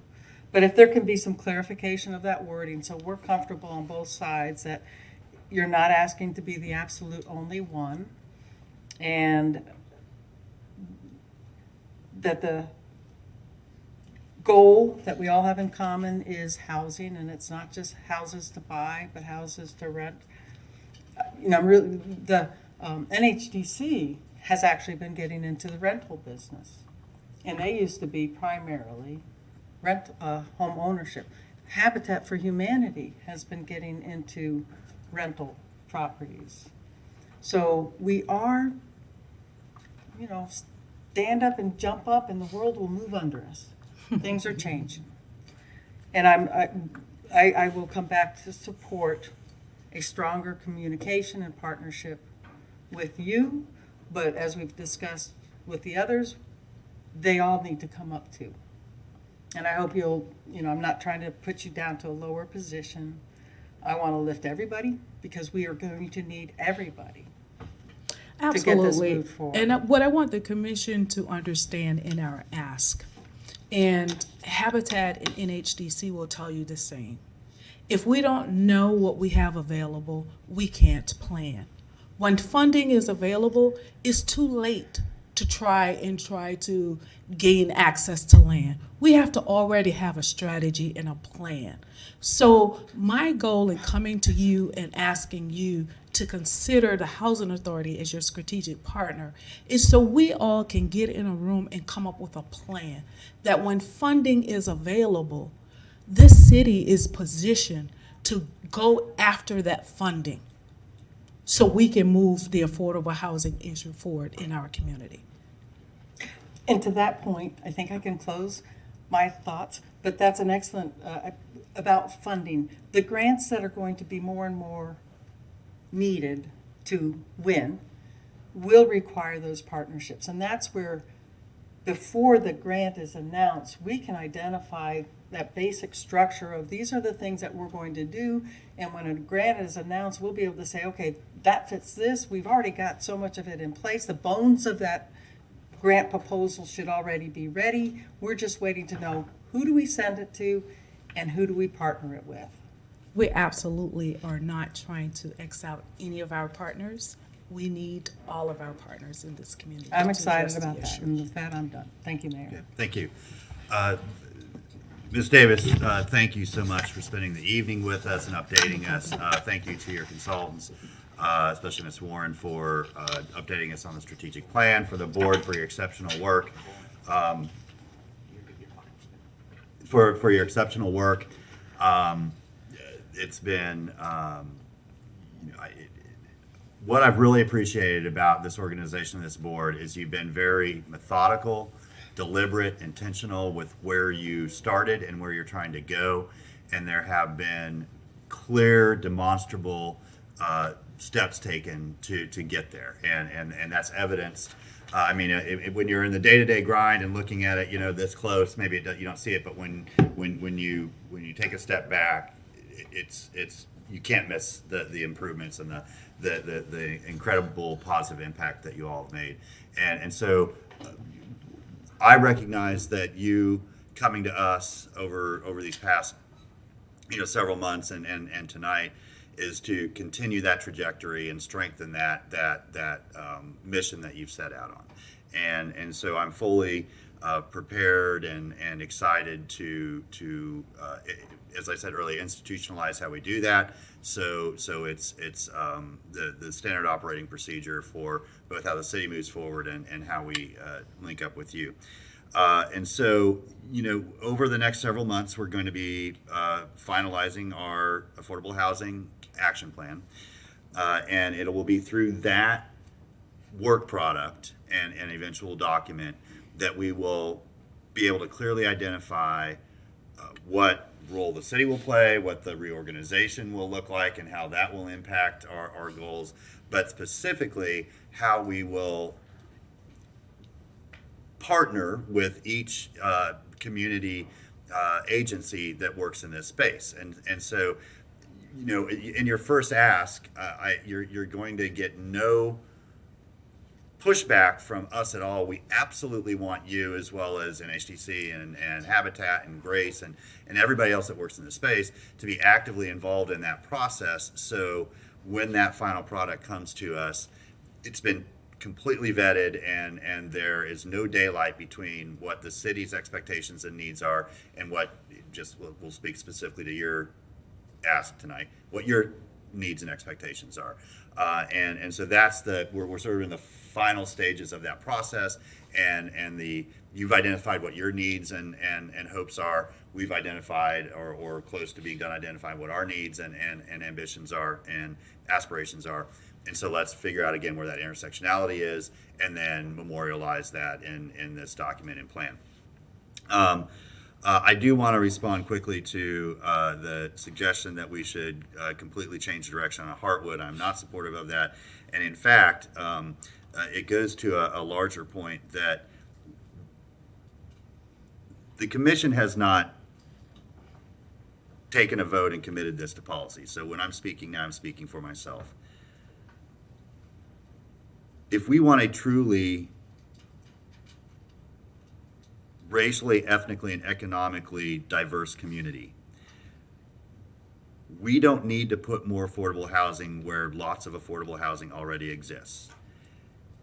We need affordable housing where there's high-income neighborhoods, and we need market rate housing close to where there are low-income housing.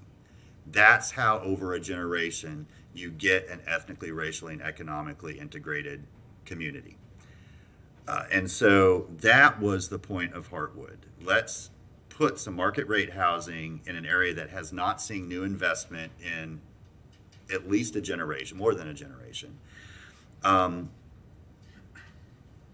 which we're very close to that concluding.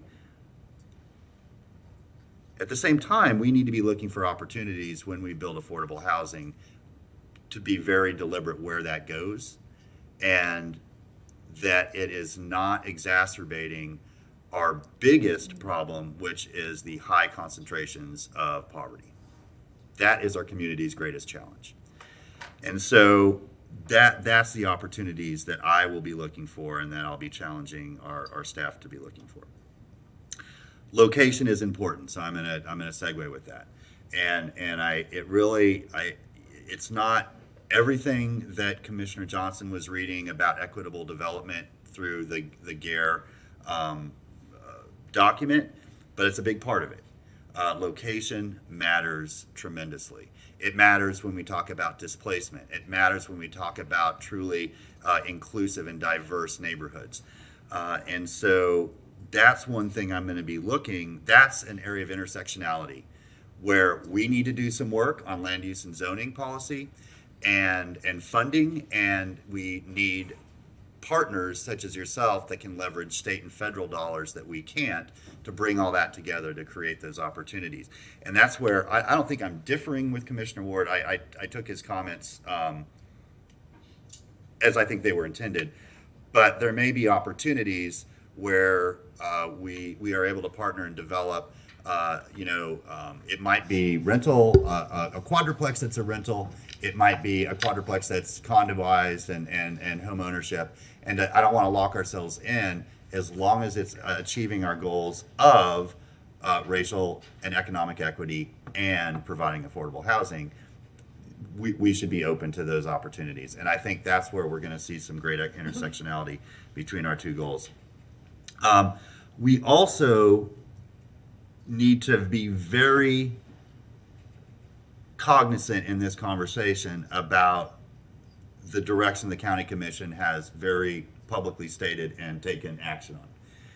As they have chosen to divest in their contribution to Grace Marketplace, they have said they are going to replace that with affordable housing funding. They're going to increase their funding for affordable housing and eliminate funding for Grace Marketplace.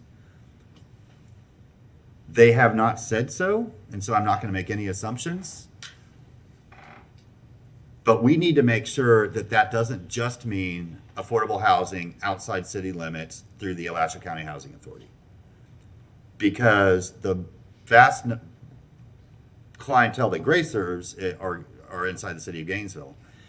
And so we need them to be a partner as well, a funding partner, to help us achieve our affordable housing goals inside city limits. I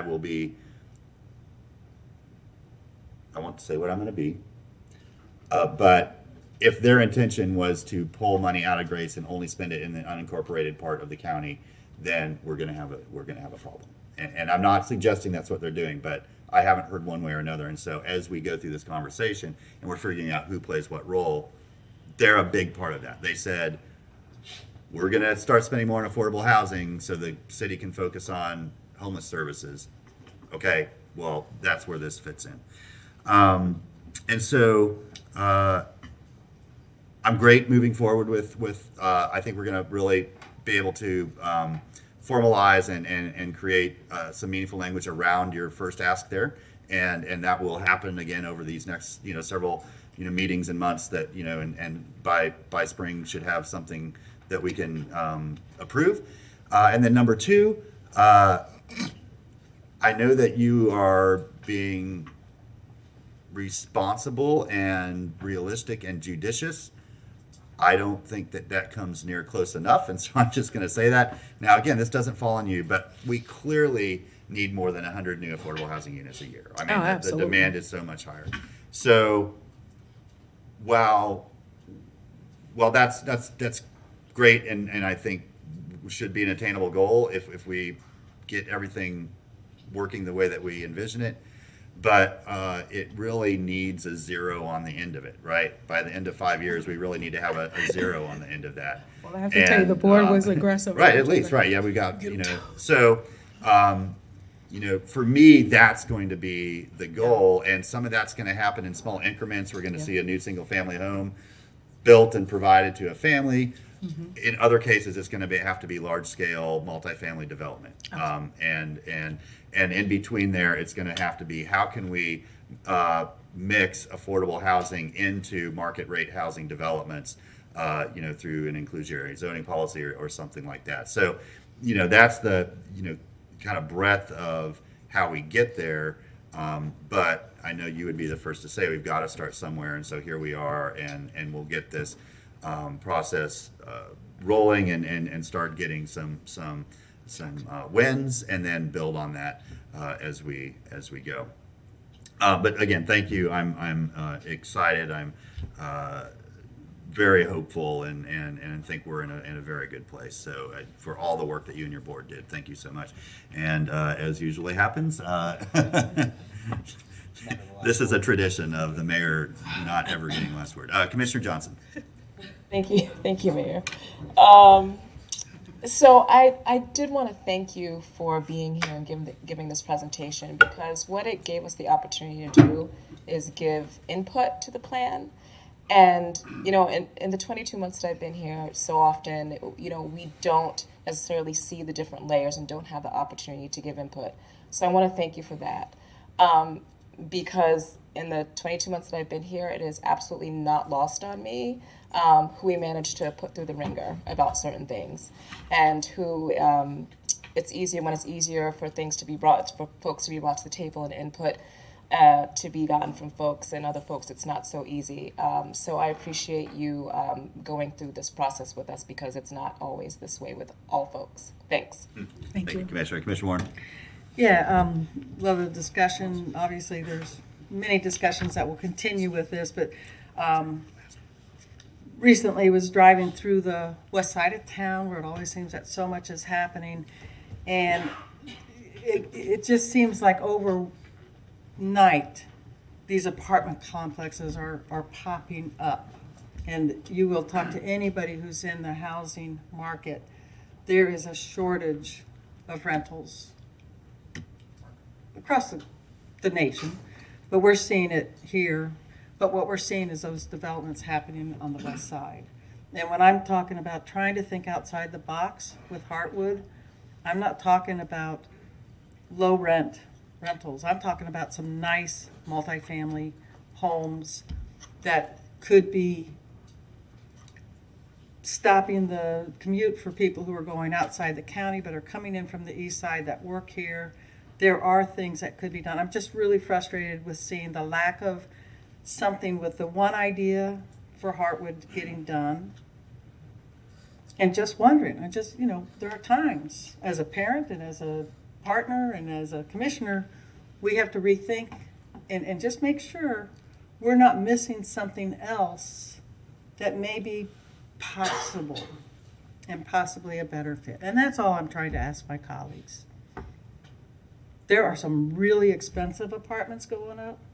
Condos out in Jonesville and Newberry are selling for twice the price of in town because there's nothing available in town.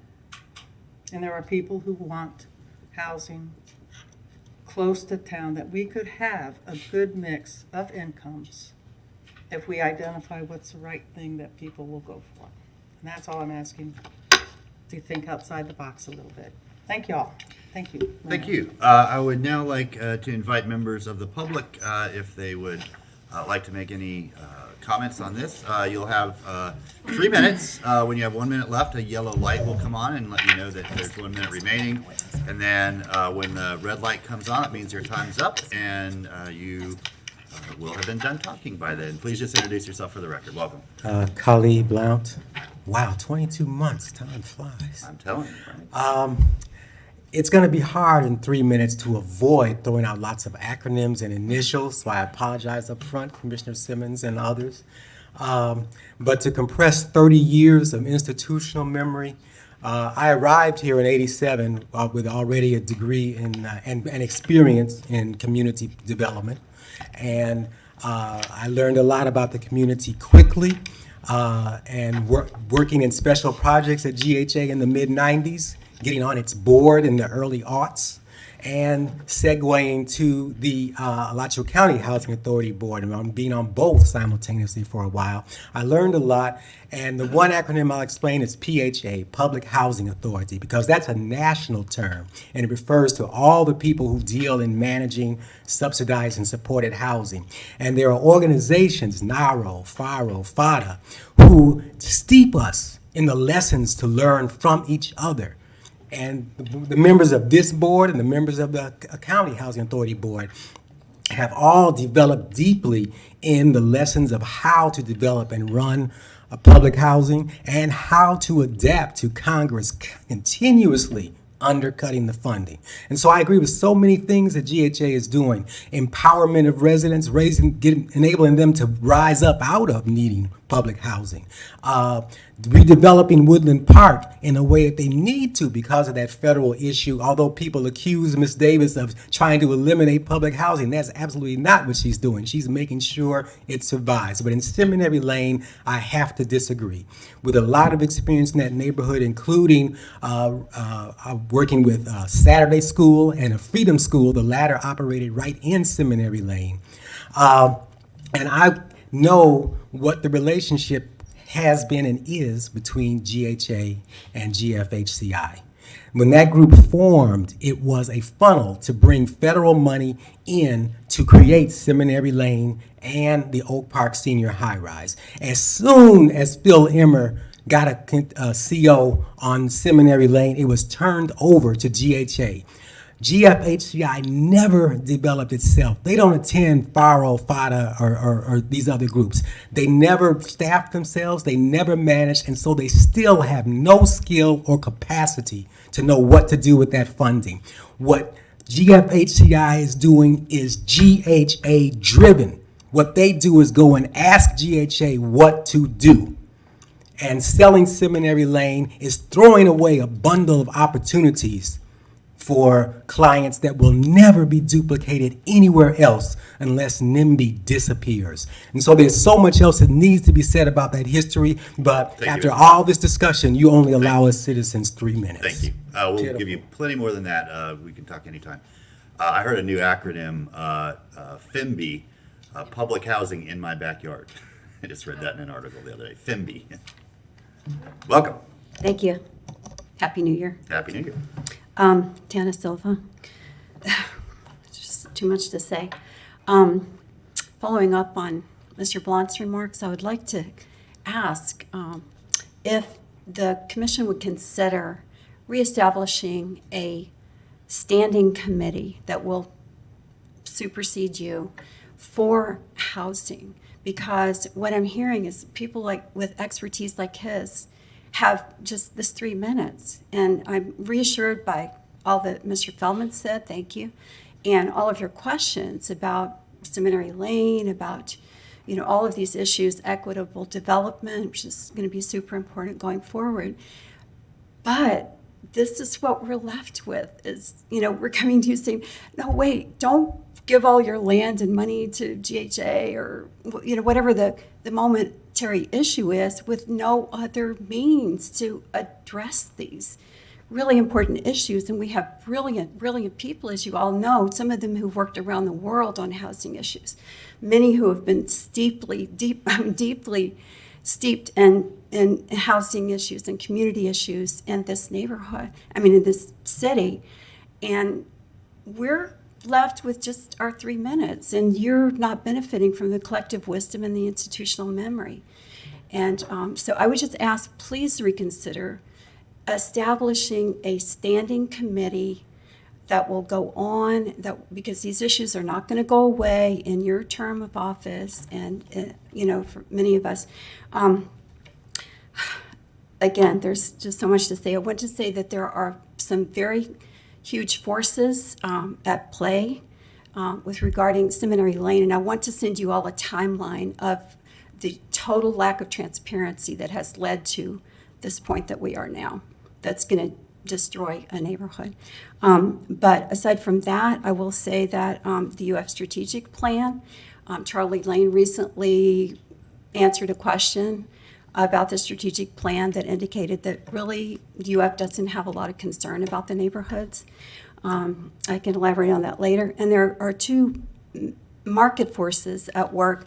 And one is the student apartment investment bubble is about to burst, and this is verified by the Wall Street Journal. What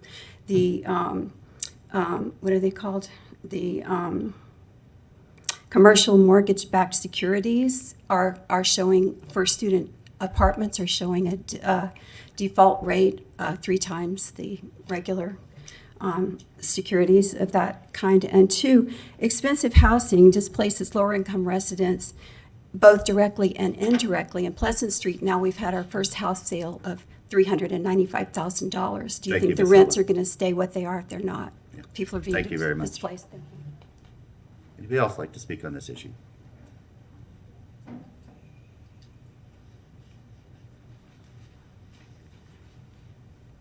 Okay. Hi, Sheila Payne, and everyone else has much more knowledge, but I just want to say, I was at that meeting in the basement when everyone was so excited. I hate to beat Seminary Lane to death. People were so excited when this realtor showed up and spoke for half an hour about how they were going to get all this money for it. And when I first moved here, Seminary Lane was still up, and it looked like beautiful housing to me. And so it just has left a really sour taste. And people want to know what happened with that money. And I think the Gainesville Housing Authority does great work. Ms. Davis was willing to meet with the Labor Coalition about our concerns. And we talked a lot about some of the stuff that was in the 2018, and some of them have happened. So I agree with the questions that y'all have. And I'm happy to hear that the Housing Authority is rehabbing houses for sale for people. And I also strongly agree with having affordable housing in high wealth neighborhoods, which is my neighborhood. I totally agree with that. I hope that can happen. Also, I came here with a lot of concerns about what UF is going to do in the surrounding neighborhoods that will take away housing that's already there for people who can afford it. So I hope there's some kind of partnership that y'all can express your concern about that. I don't know what it will do. And I think since I've been concerned about housing here, I do work with Women Build Habitat. That's one house at a time. Something needs to be done to build a lot more affordable housing here, no matter where it is. So thank you. Thank you. Anybody else wish to speak on this item? Anybody else? Okay, we will close out public comment. Are there any last comments by the commission? Okay, we've got our work cut out over the next several months. I see a real honest and powerful ending point to this where we'll have all this structured. So I think it's really impactful and helpful what you presented today, giving us a lot to be excited about and to work on as well with our staff. And so I will just say that we'll see you at our Affordable Housing Action Plan meetings as a participant, and then back here in a few months when we look to adopt our final plan. Sound good? All right, thank you very much. Thank you. Yeah, thank you. We will let folks filter out if they're going to. We do have an opportunity for general public comment for items not on our agenda, which is anything but affordable housing. Anybody?